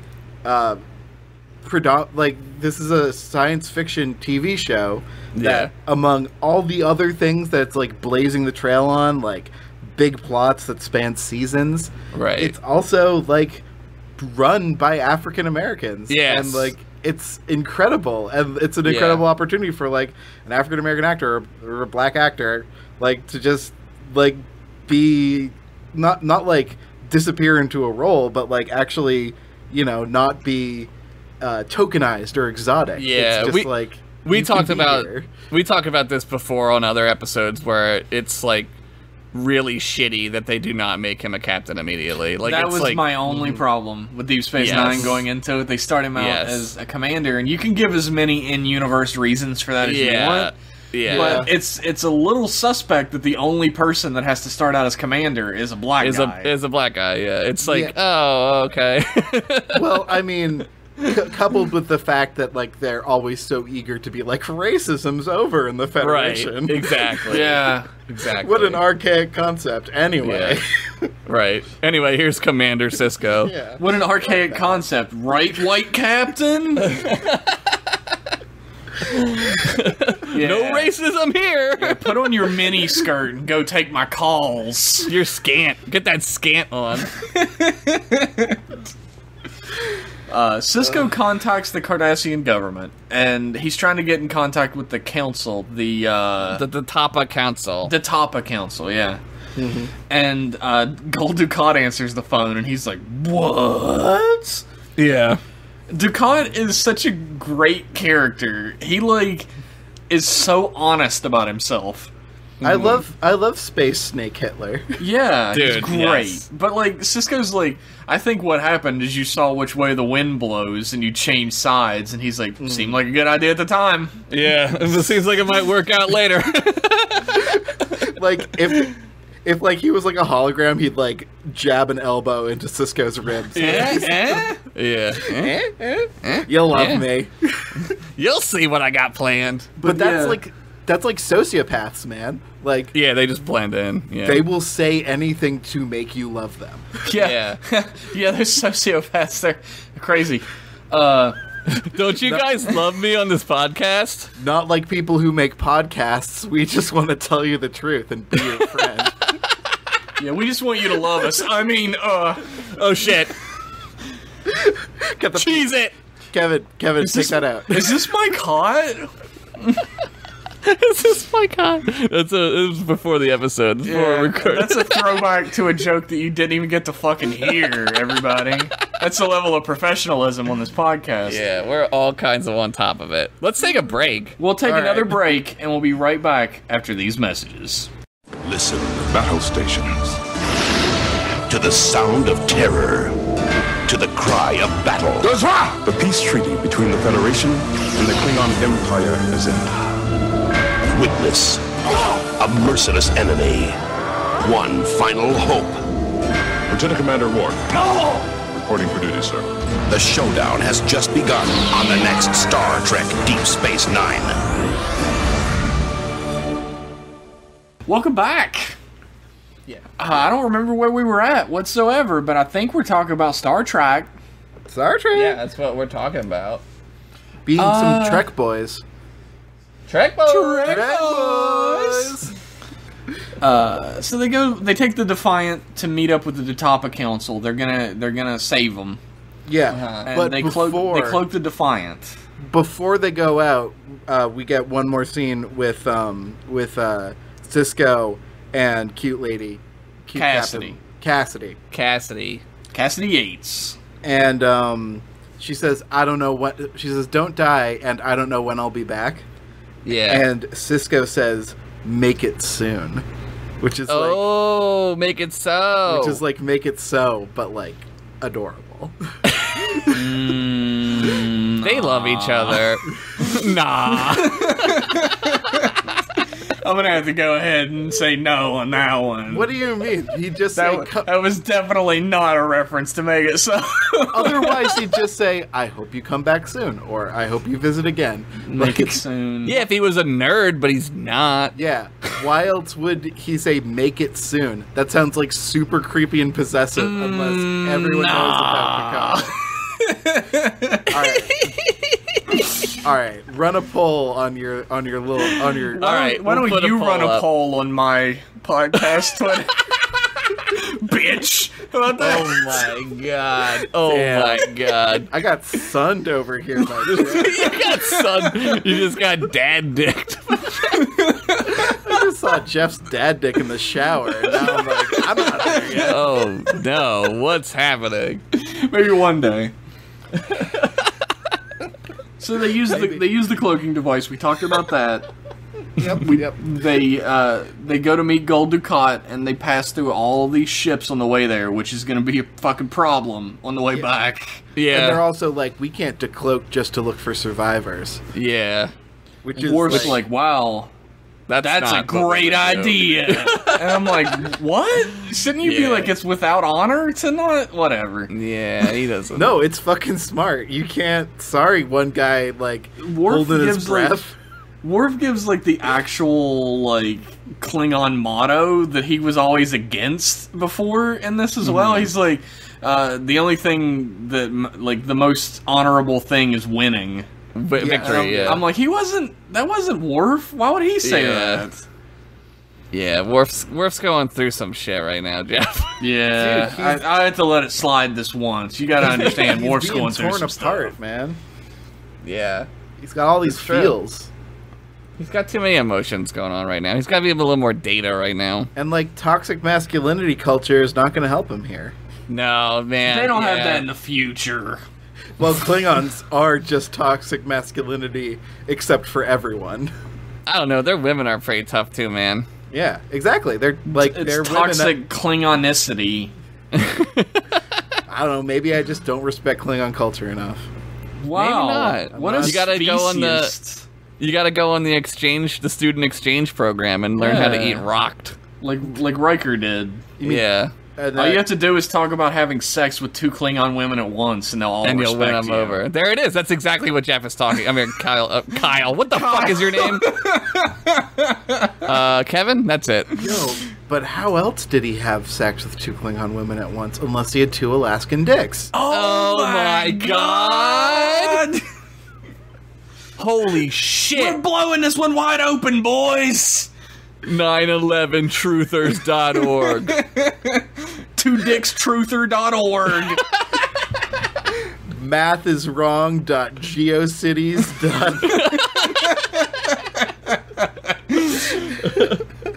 Oh my god. When they arrive, the Cardassian cruiser with the top accounts on it's getting shit fucked up, right? We're not even halfway through this episode, by the way. But We're almost at the end. The fighting is just like there's nah, like a no. big giant fight, and they use some clever tactics to get everybody on from the Detapa Council on board. They're all safe. Yeah. Yep. But Because you can't have a shield and transport people, but you can have a tractor beam and transport people. Sure. Yeah, yeah, we all what know. does it? What does that have to do with each other, Kevin? I'm just spelling out the rules. They're man. two different systems, Kevin. You guys love rules. I'm just spelling them out. Yeah, We that's do. our favorite thing. We do Rules. love rules. You guys are always shouting about how you love the rules. The rules are meant to be broken. We're going in. But, like, the Defiant fucks off. There's a really great shot where, like, the bird of prey is, like, going past the Cardassian ship and it fucking explodes. Yeah. And everybody on board the Klingon ship puts on sunglasses at the same exact moment. Dude, it's the fucking conservation of ninjutsu again. Like, Yeah. 3 birds of prey. Like, 1 bird of prey was enough for like the Enterprise. Yeah. I was thinking about this the other day because I've been watching TNG a lot again, Yeah. and they have a really big problem with scale with Yes. the birds of prey. Yeah. Oh, yeah, the They're birds of really prey. big. Dude, have you seen the first episode that there's a fucking Romulan Warbird? Warbird? Yeah. And it's like twice The the Deredex size of the class? fucking Enterprise. It's fucking huge. It's like yeah. the Enterprise is already a city in space, but this It's makes massive. makes it look like a city in space compared to the fucking little Enterprise. Why Yeah. does Ronald D. Moore love/hate birds so much? love/hate? Because like all the evil guys have birds. That's all. Well, from the TOS. Phoenix. The Phoenix is a good ship. Yeah, the Phoenix. Are Romulans from TOS? Yes. Oh yeah. Oh, okay. Oh yeah. They're the way back. They're the OG bad guy. They were Balance of Terror season 1. I'm not gonna watch that terrible show. Kevin, I would like for you to pack your bags and leave. All right. Well, thank you for having me. It's been a lot of fun. It's been terrible. Please leave. I'll watch the animated Oh my series. God. Is that okay? What the fuck, Kevin? I ought to bop you one. You should. Bop you one. You literally should. I ought to bop you one. Anyway, a lot of shit happens in this episode. I feel like going like piece by piece in this episode is like we don't have enough time for that anymore. All right. Let me. Well, what happens? I don't even really remember. Like they get back to DS9. Yeah. And they can't cloak, right? Because the ships all follow them, and like it's not just 2 ships, like a whole fleet. A lot of uncloaks. them, yeah. And But- Galaron's there with Martok, and they're like, "We're gonna blow you out of the fucking sky, bro." Yeah, this is when that thing happens with them speaking Klingon. I was mistaken earlier, but this is when they start to fire on the station. I think is when it happens. This And, is also when my favorite scene in maybe all of DS9 happens, which is What's that? root beer scene. Oh, fucking the root Dude, beer that scene is fucking gold. I goddamn love that scene. Dude, like I don't even know if I can talk about it. Like You can't. No one can do it justice by talking about it. It's on YouTube. You can find it. it is on YouTube. You should absolutely look it up. Yeah, Star Trek Deep Space Nine root beer. Like, Go pause this and go watch that. You Like- watched the episode if you listened to this, right? You saw it. if you want to know what DS9 is about, and you just listen to like an hour and a half of us talking about it, Yeah. you owe it to yourself to watch the root beer scene. Well, this is where the seeds of like Battlestar Galactica are Yes, being sown yes. too, because that scene is very Battlestar Galactica, where it's like I wouldn't know oh. shit about that. I only played the board game. That's close enough. Yeah. But like, just it's 2 antagonists who are talking about like why the Federation sucks and why they don't have any better ideas. Like, Yeah, they're basically like, good God, I hope they fucking save us. yeah. It's like we're pessimists, and here's some hope, and we still don't want to die, so I guess we'll Yeah. cling to hope. It's a really good like explanation of like people I think who say like, oh, it would suck to live in the Federation because like it's like all commie and like hippie and shit, but Yeah. it's like yeah, but like the only thing I could really compare it to in TNG is when Mark Twain is on the ship talking to Troy, and he's like, you don't even smoke cigars anymore. And, like, she's like, yeah, but we have all this crazy shit, like no disease and shit. And he's like, well, maybe it's worth giving up cigars. Yeah. Or like when the like 80s business guy is thought on the ship, and he's like, what am I supposed to do with my life? It's Yeah, like, whatever the fuck you want to do. whatever you want. I want to Yeah. point out that TNG is usually better than these 2 examples. What are you talking about, Jeff? It's me, Samuel Clemens. It's like if you were like, yeah, it's like Maybe that kinda. episode of it's like that episode of Deep Space Nine where the Rumpelstiltskin shows up and he says, Dude, don't get stilt-skinned, bro. When are we talking about that episode? Dude. All right, we gotta talk about this off air, but there's a couple of things that we need to do, and that's one of them. for sure. Rumpelstiltskin episode. We'll do a Rumpelstiltskins collection.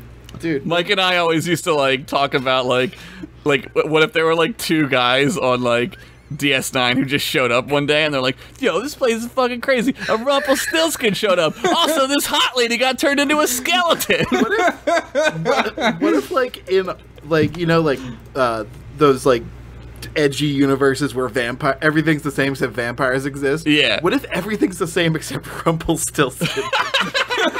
it's like Sexy bright. fucking Rumpelstiltskins. It's like bright, but with Rumpelstiltskins. And like, Oh my god. if you prick your finger on like a 3D printer or whatever, they're gonna It's not a fucking what is it in the thing? A loom? Yeah. yeah. Fuck. Spin your Sexy straw into gold. Rumpelstiltskins coming to fuck all your teenage daughters. Please send Don't your get fan art of Stiltskin. sexy Rumpelstiltskins to At MClass Podcast on Twitter. Fucking, I can just, like, I'm just picturing the cover of, like, the movie Twilight with, like, Rumpelstiltskin with his arms around. Wasn't that movie about Rumpelstiltskins? I thought it was. I keep thinking of Pinocchio whenever you say Rumpelstiltskin. Same thing. Like, I'm not even picturing Rumpelstiltskin, I'm picturing the leprechaun from the movie Leprechaun. The Leprechaun? Warwick Davis? Oh my god. I love the why Leprechaun. I'm picturing that, but I love that movie, dude. Is there Leprechaun a in the Rumpelstiltskin episode of X-Files? Because there should be.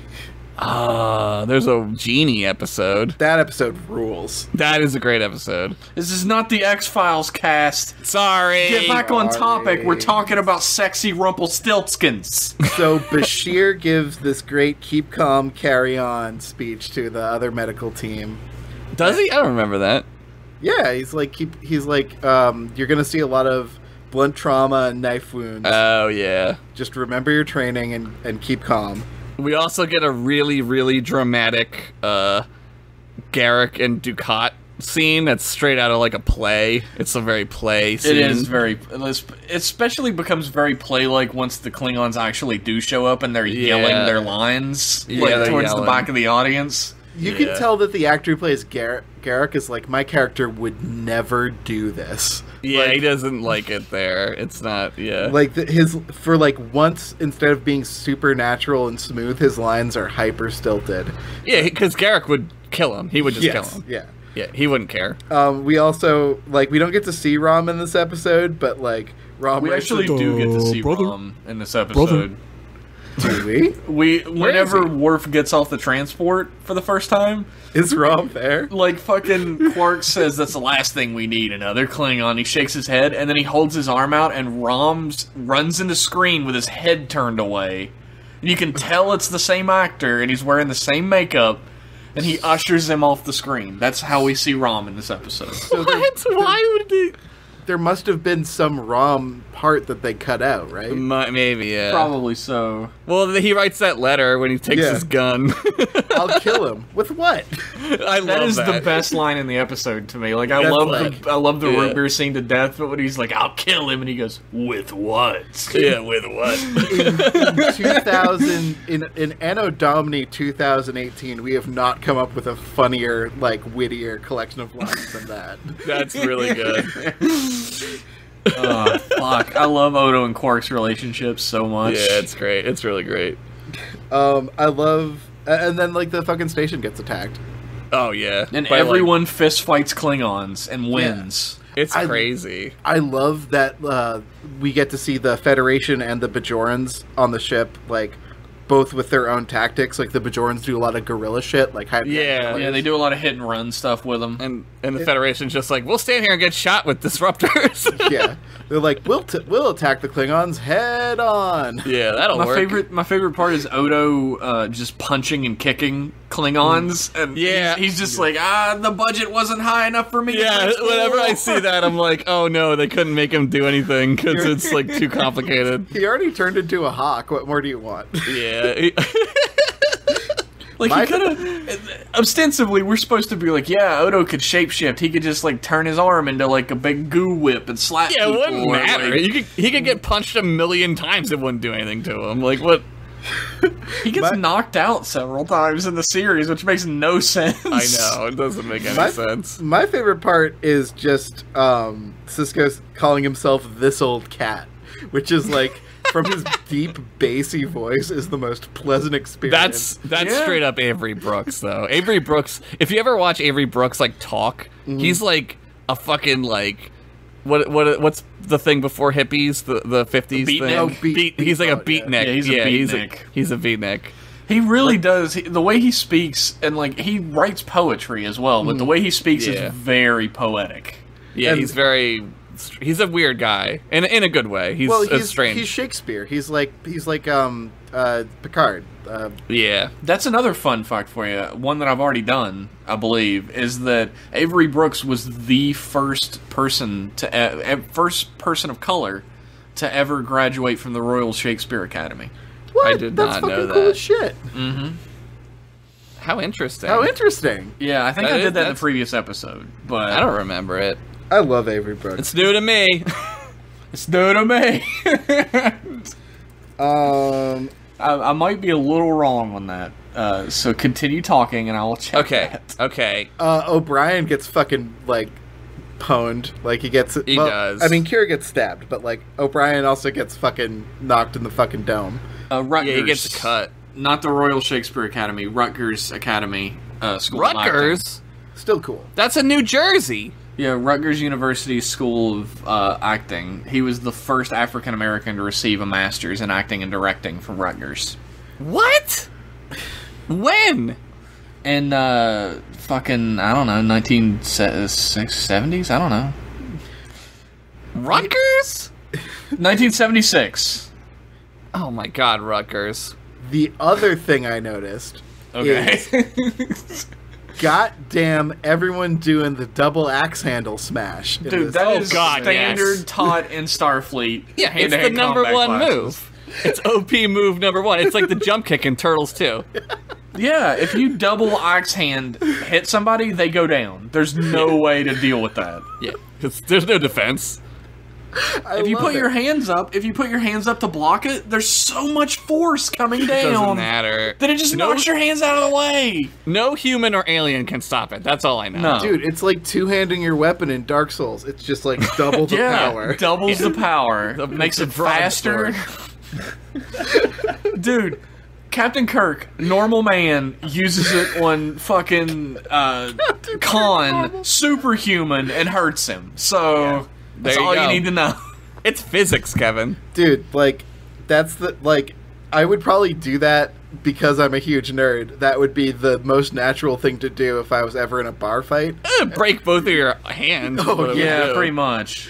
Yeah, like, that would be the stupidest thing to do. But I'd be like, nope, I saw this a million times. Kirk did it. Look, it worked for Kirk, it worked for Picard, it worked for Cisco, it'll work for me. What it would really do is crush your fingers. Cause, It would like, break your fingers, yeah. Yeah, That's well, stupid. That's stupid. you're as not fuck. really supposed to interlock your fingers because it would break all your fingers. You're supposed to put your fist inside your other hand and Oh. slam it down. Oh, That's I how. see. That's how you kill a Gorn. Yeah.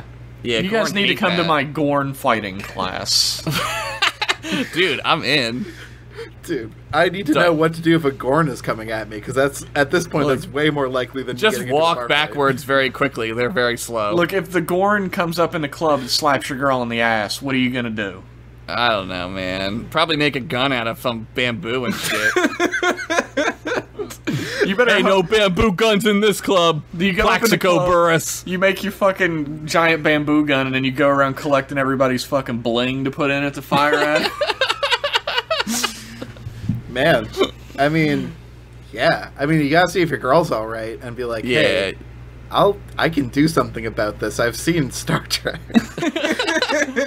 Wait a minute. Double axe handle hit. I got the double axe hand ready. I went to Jeff's class. I got. It's like We're we, good. We know how damaging one axe handle can be, but consider. What about two? Anyway, the Klingons all get their shit rocked, right? Like, Yeah. painfully. Like, Dude, there's like I don't think there's even one Federation or Bajoran corpse. I think there's just like a couple wounded. like you see them getting shot and stuff, but like they're all fine. Bashir straight up leaves the infirmary to go kick ass. Yeah. Yeah. Saves Odo. After Dude. their little speech earlier, it's a little callback. He's not That's waiting true. around to help people. He's like, nah, I'm gonna murder some fucking Klingons. Yeah, they I'm a get doctor. I can kill people too. dunked on so hard that Yeah. like the Federation is sending backup, but they've already lost. Like, there's no Yeah. reason. They don't need it. I'm surprised there's not a scene where Quark breaks a bottle over a Klingon's head just to rub it in. Like, A bottle of root beer. yeah. Oh, dude, that would have been incredible. That would have been good, Yeah, right? it would have.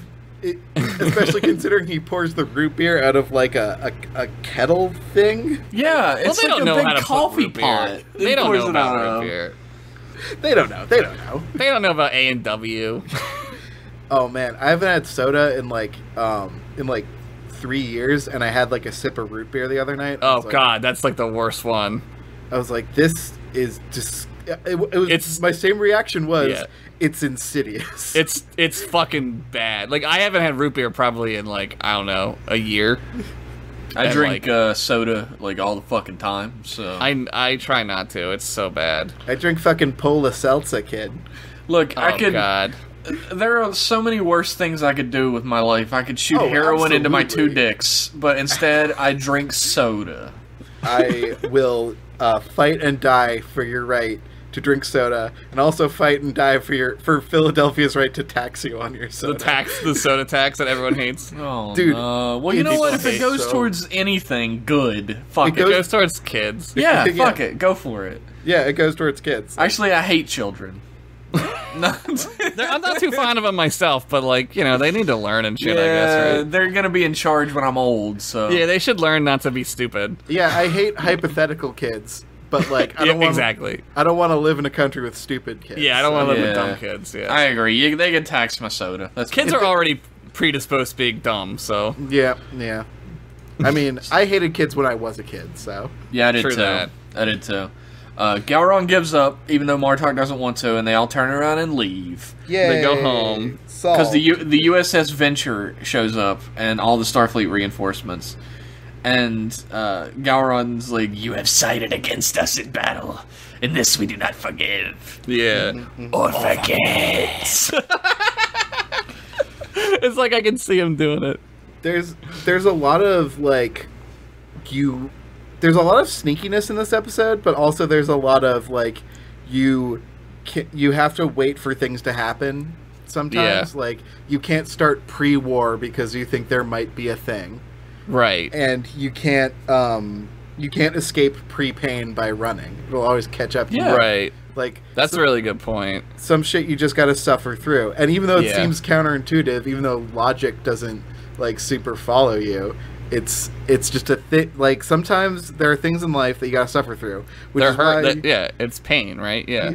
Deep Space Nine is like super Catholic. If TNG is like really Protestant, like Yeah. like Protestant work ethic, like You're right. no sex, like no food, like What? No drink. People fucking eat all the time on TNG. whatever, Jeff. I'm making a point. all right. Don't All right. counter my point with your examples and facts. I forgot we were in America. Go ahead. Yep. No, but there are like a lot of weird like Catholic threads on Deep Space Nine. A lot of I would say there's a lot of weird like religious threads, like Catholic being like the most like obvious like American one, right? yeah, But like it's definitely the one I'm most familiar with. right, So- because so well it jumps from out to where me. from Yeah. where you're from, right? Yeah, Yeah. sure. Yeah. But for everyone listening, I'm from the Vatican. He lives yo, in can the you get me Vatican. in? I want to see that fucking like basement with all your aliens and shit Yeah, you do want to see it because it's fucking rad as shit. because it's real and rad. Like, how like- fucking rad are we talking here? Because Like I don't know if real I can rad. handle it. Dude, I'm drinking out of a fucking alien skull right now. I'm drinking out of the fucking holy motherfucking grail. I'm immortal as shit right now. Yo, I'm drinking out of that fucking coffee container that had root beer in it. Oh wait, it was the wrong one. Why did I live in the Vatican? Why didn't I live in a sensible place? Nobody lives here. This place sucks. But like this whole element of like sometimes you're fated to suffer and you just got to put up with it. Well, dude. Original you said Sins it. of bitch. No, that's exactly it, though, and that's the whole theme of the show. Is like this all is happening for a reason, and again, not to beat the dead horse, but like this is where Battlestar gets that Yeah, from. not to beat the dead Jesus, but Not to beat the dead Jesus and stab him in the ribs with the spear of destiny. Thank you for tuning in, all of our Christian listeners.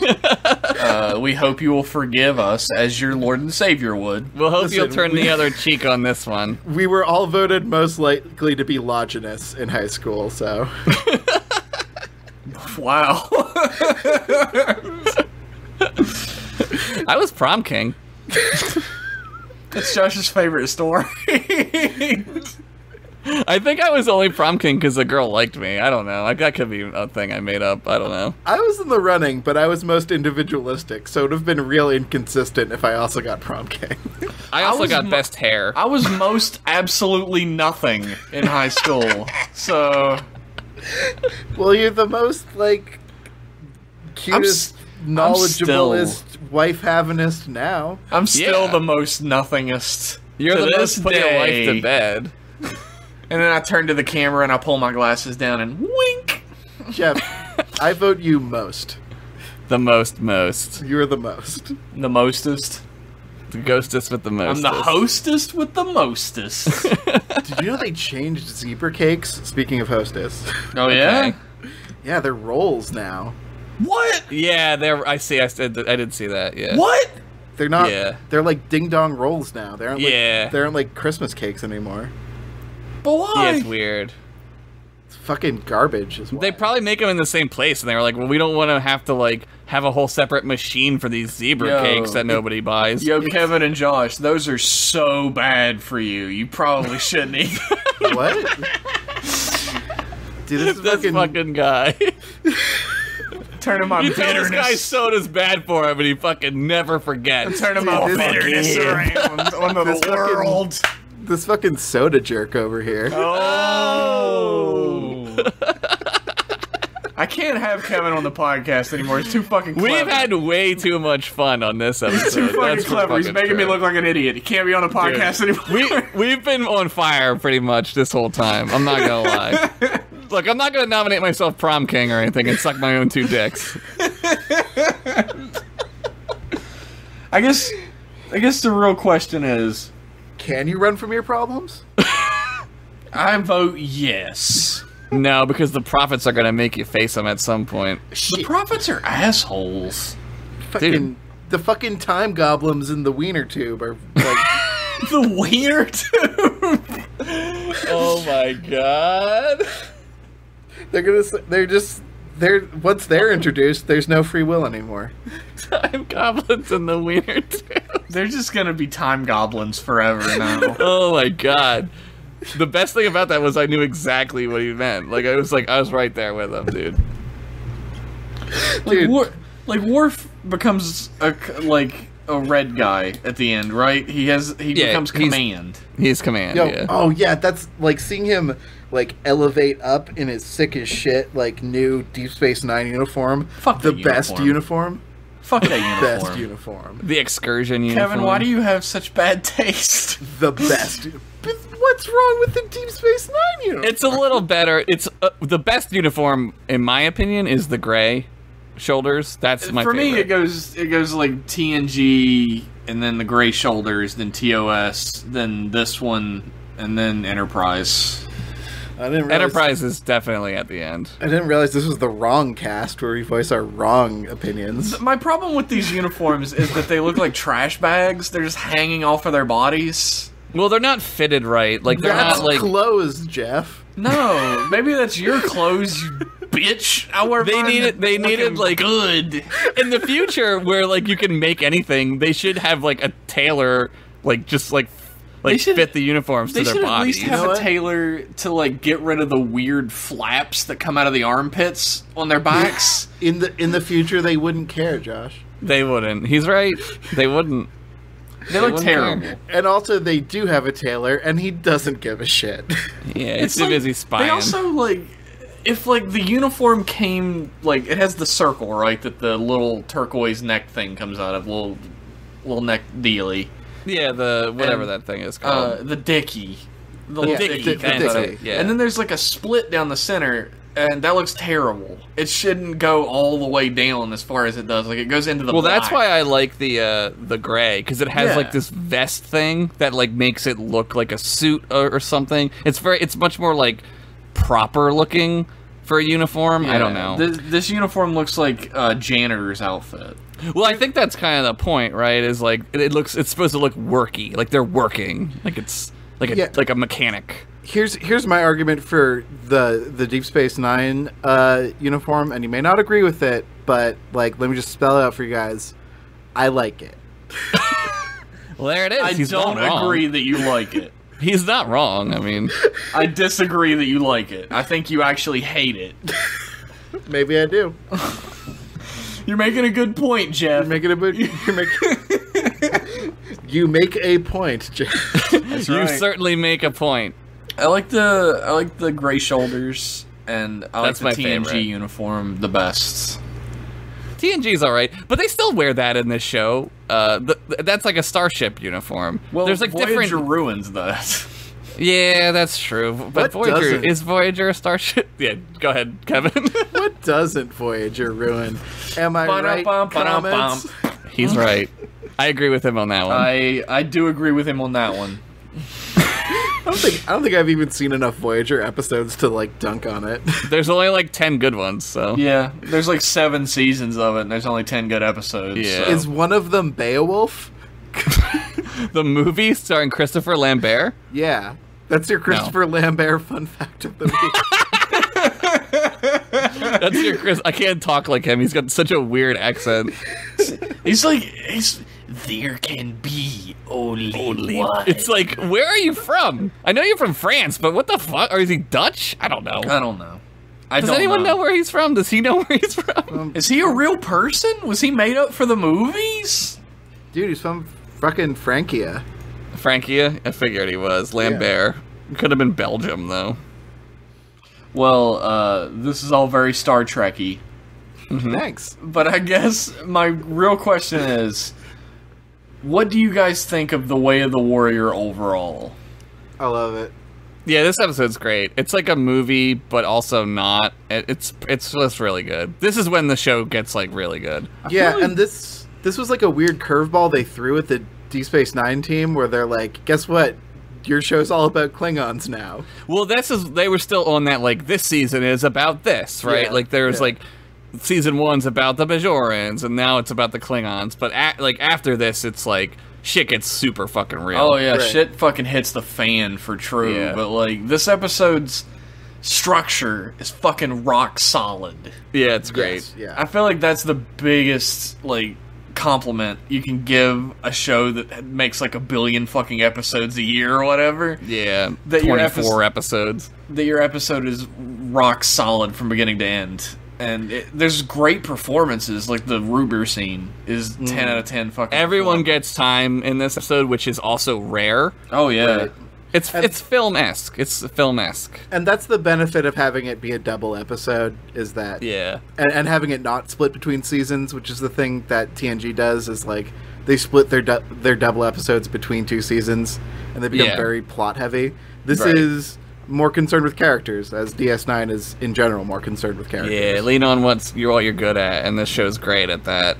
Yeah, and it's like we have this amazing ensemble cast, like, and a new character is about to join our ranks. Yeah. What can we discover about our characters now that we add this other piece? And Yeah, it's crazy. Like, it's crazy how this show, they just have so many characters, and then they keep adding more, and it's like better. It's like a stew that just like Yeah. you're throwing stuff in. It's like, this is so good. Like, It never becomes overburdened with them either. Never, Is the most never. impressive part.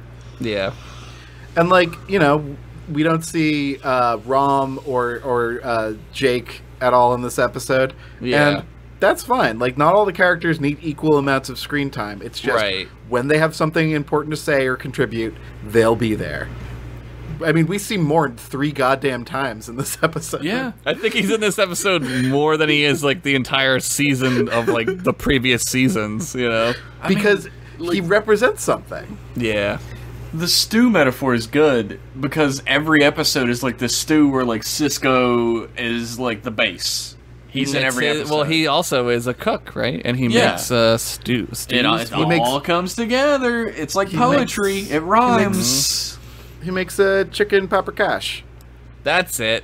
Yeah. That's chicken paprikash. But like Paprikash. every character is an ingredient, and every stew is a little different. But it's all Deep Space Nine stew, and it's fucking delicious. Even when they bring in Eddington, it's like, oh, this is great. Yeah, you Dude, think Eddington's Eddington gonna be is- shitty, right? But that whole twist with Eddington is fucking amazing. Eddington rules. He is fantastic, and he's the only good. He's the only Maquis I really like. Yeah. Well, everyone knows my opinion of the Yeah, Jeff Maquis at hates this the point. Maquis. But Eddington is actually a really great character. Yeah. Because he's selfish. Like, he's out for himself. He Yeah. just Right. wants to be the hero. And he's smart too, which is Yeah. really good. He wants to be Jean Valjean. That is all he wants to be. No. Jean Valjean? Jean, Nah. he just wants to be Jean Grey. Jean Valjean? I'm sorry, French listeners of this podcast. There's no listeners. We already made fun of their national treasure, fucking Christopher Lambert. Are we even recording this? Oh god, I am. Okay, cool. Is this mic hot? Oh my god. I'm gonna make a shirt that just has fucking Kevin's face on it with a microphone, and he's like looking away from it, going, "Is this mic hot?" People would buy the And I'm fuck out gonna of that. sell it, and you're not gonna make any Never get money. any money. Dude, what a more perfect way for me to enter the dating scene than to have a shirt with myself on it that I wear all the time. That should be like your thing. Everybody It's like, needs a what's this? thing. Oh, it's a bootleg shirt my friend made. Of me. Bootleg because I never said he could. And then I paid him money for it for some reason. I wear it every day. I'm kind of like Doug Funny, from Disney's Doug. And she'd be like, "Disney's Doug, fuck you," and throw the drink in your face. That's the great test. Disney's Doug or Nickelodeon's Doug? Dude, obviously Nickelodeon's Doug. Obviously. Obviously. We're not idiots. Fuck. What kind of fucking moron would prefer Disney's Doug? Are we animals? Are we to die in our beds? Are we not men? Have we not invented art? Nickelodeon's Doug fans? Do we not bleed if you cut us? Dude, can't wait for our new Doug cast. Let's talk about the episode where he has to write a report on Silt and he thinks he wakes up late on Monday morning, but it's really Sunday morning. Let's talk about the episode of Doug where he's gonna graduate from middle school or whatever, and they've never seen their fucking Principal Butt Savage. And he spends the entire episode trying to see him for the first time. Dude, I love that episode. What about the one when he goes to the pool party, he doesn't want to take his shirt off? I relate to that. What about the episode where he tries to write a report on his friend's, on his nerd friend's dad, and they don't want him to know their dad because their dad's like working blue class? Wait, is this Disney's Doug or Nickelodeon's That's Doug, Nickelodeon's Kevin? Doug, baby. I don't remember that one. Dude, Alan Moo.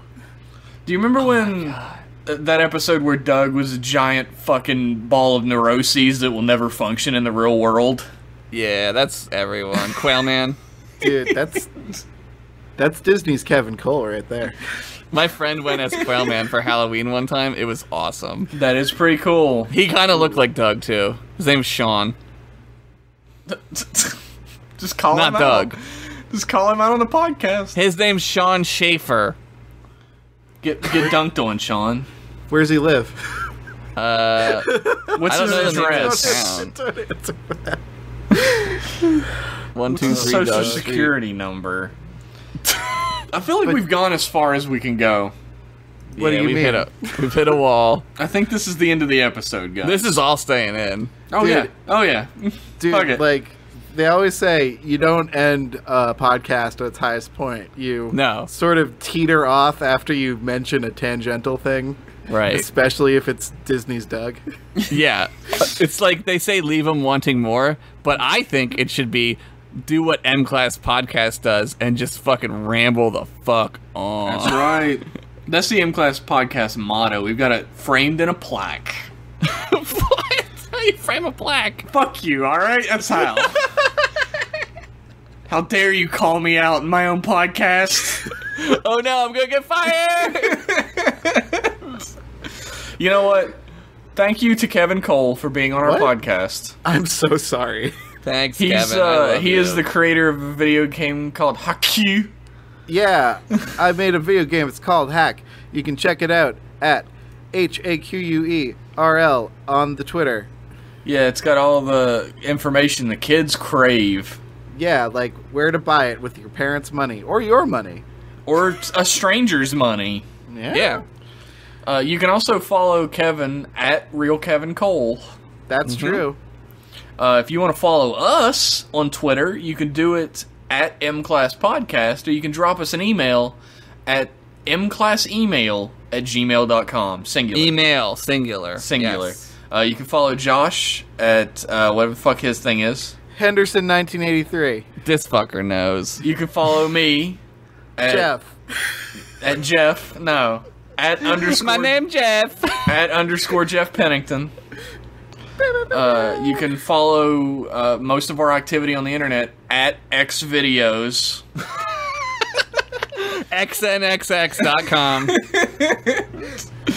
And thank you for listening to this podcast. I'm sure it was quite the clusterfuck, but hopefully you had a good time. Thanks so much for having me, guys. Thank you, Hey, Kevin. it's all Kyle. Thanks, Kyle. Thanks for being here, Kyle. It's always a pleasure. It's always a pleasure, Kevin. See you all in exactly 1 week. We'll be back in 1 week with more M-Class podcast goodness. Bye. Bye-bye.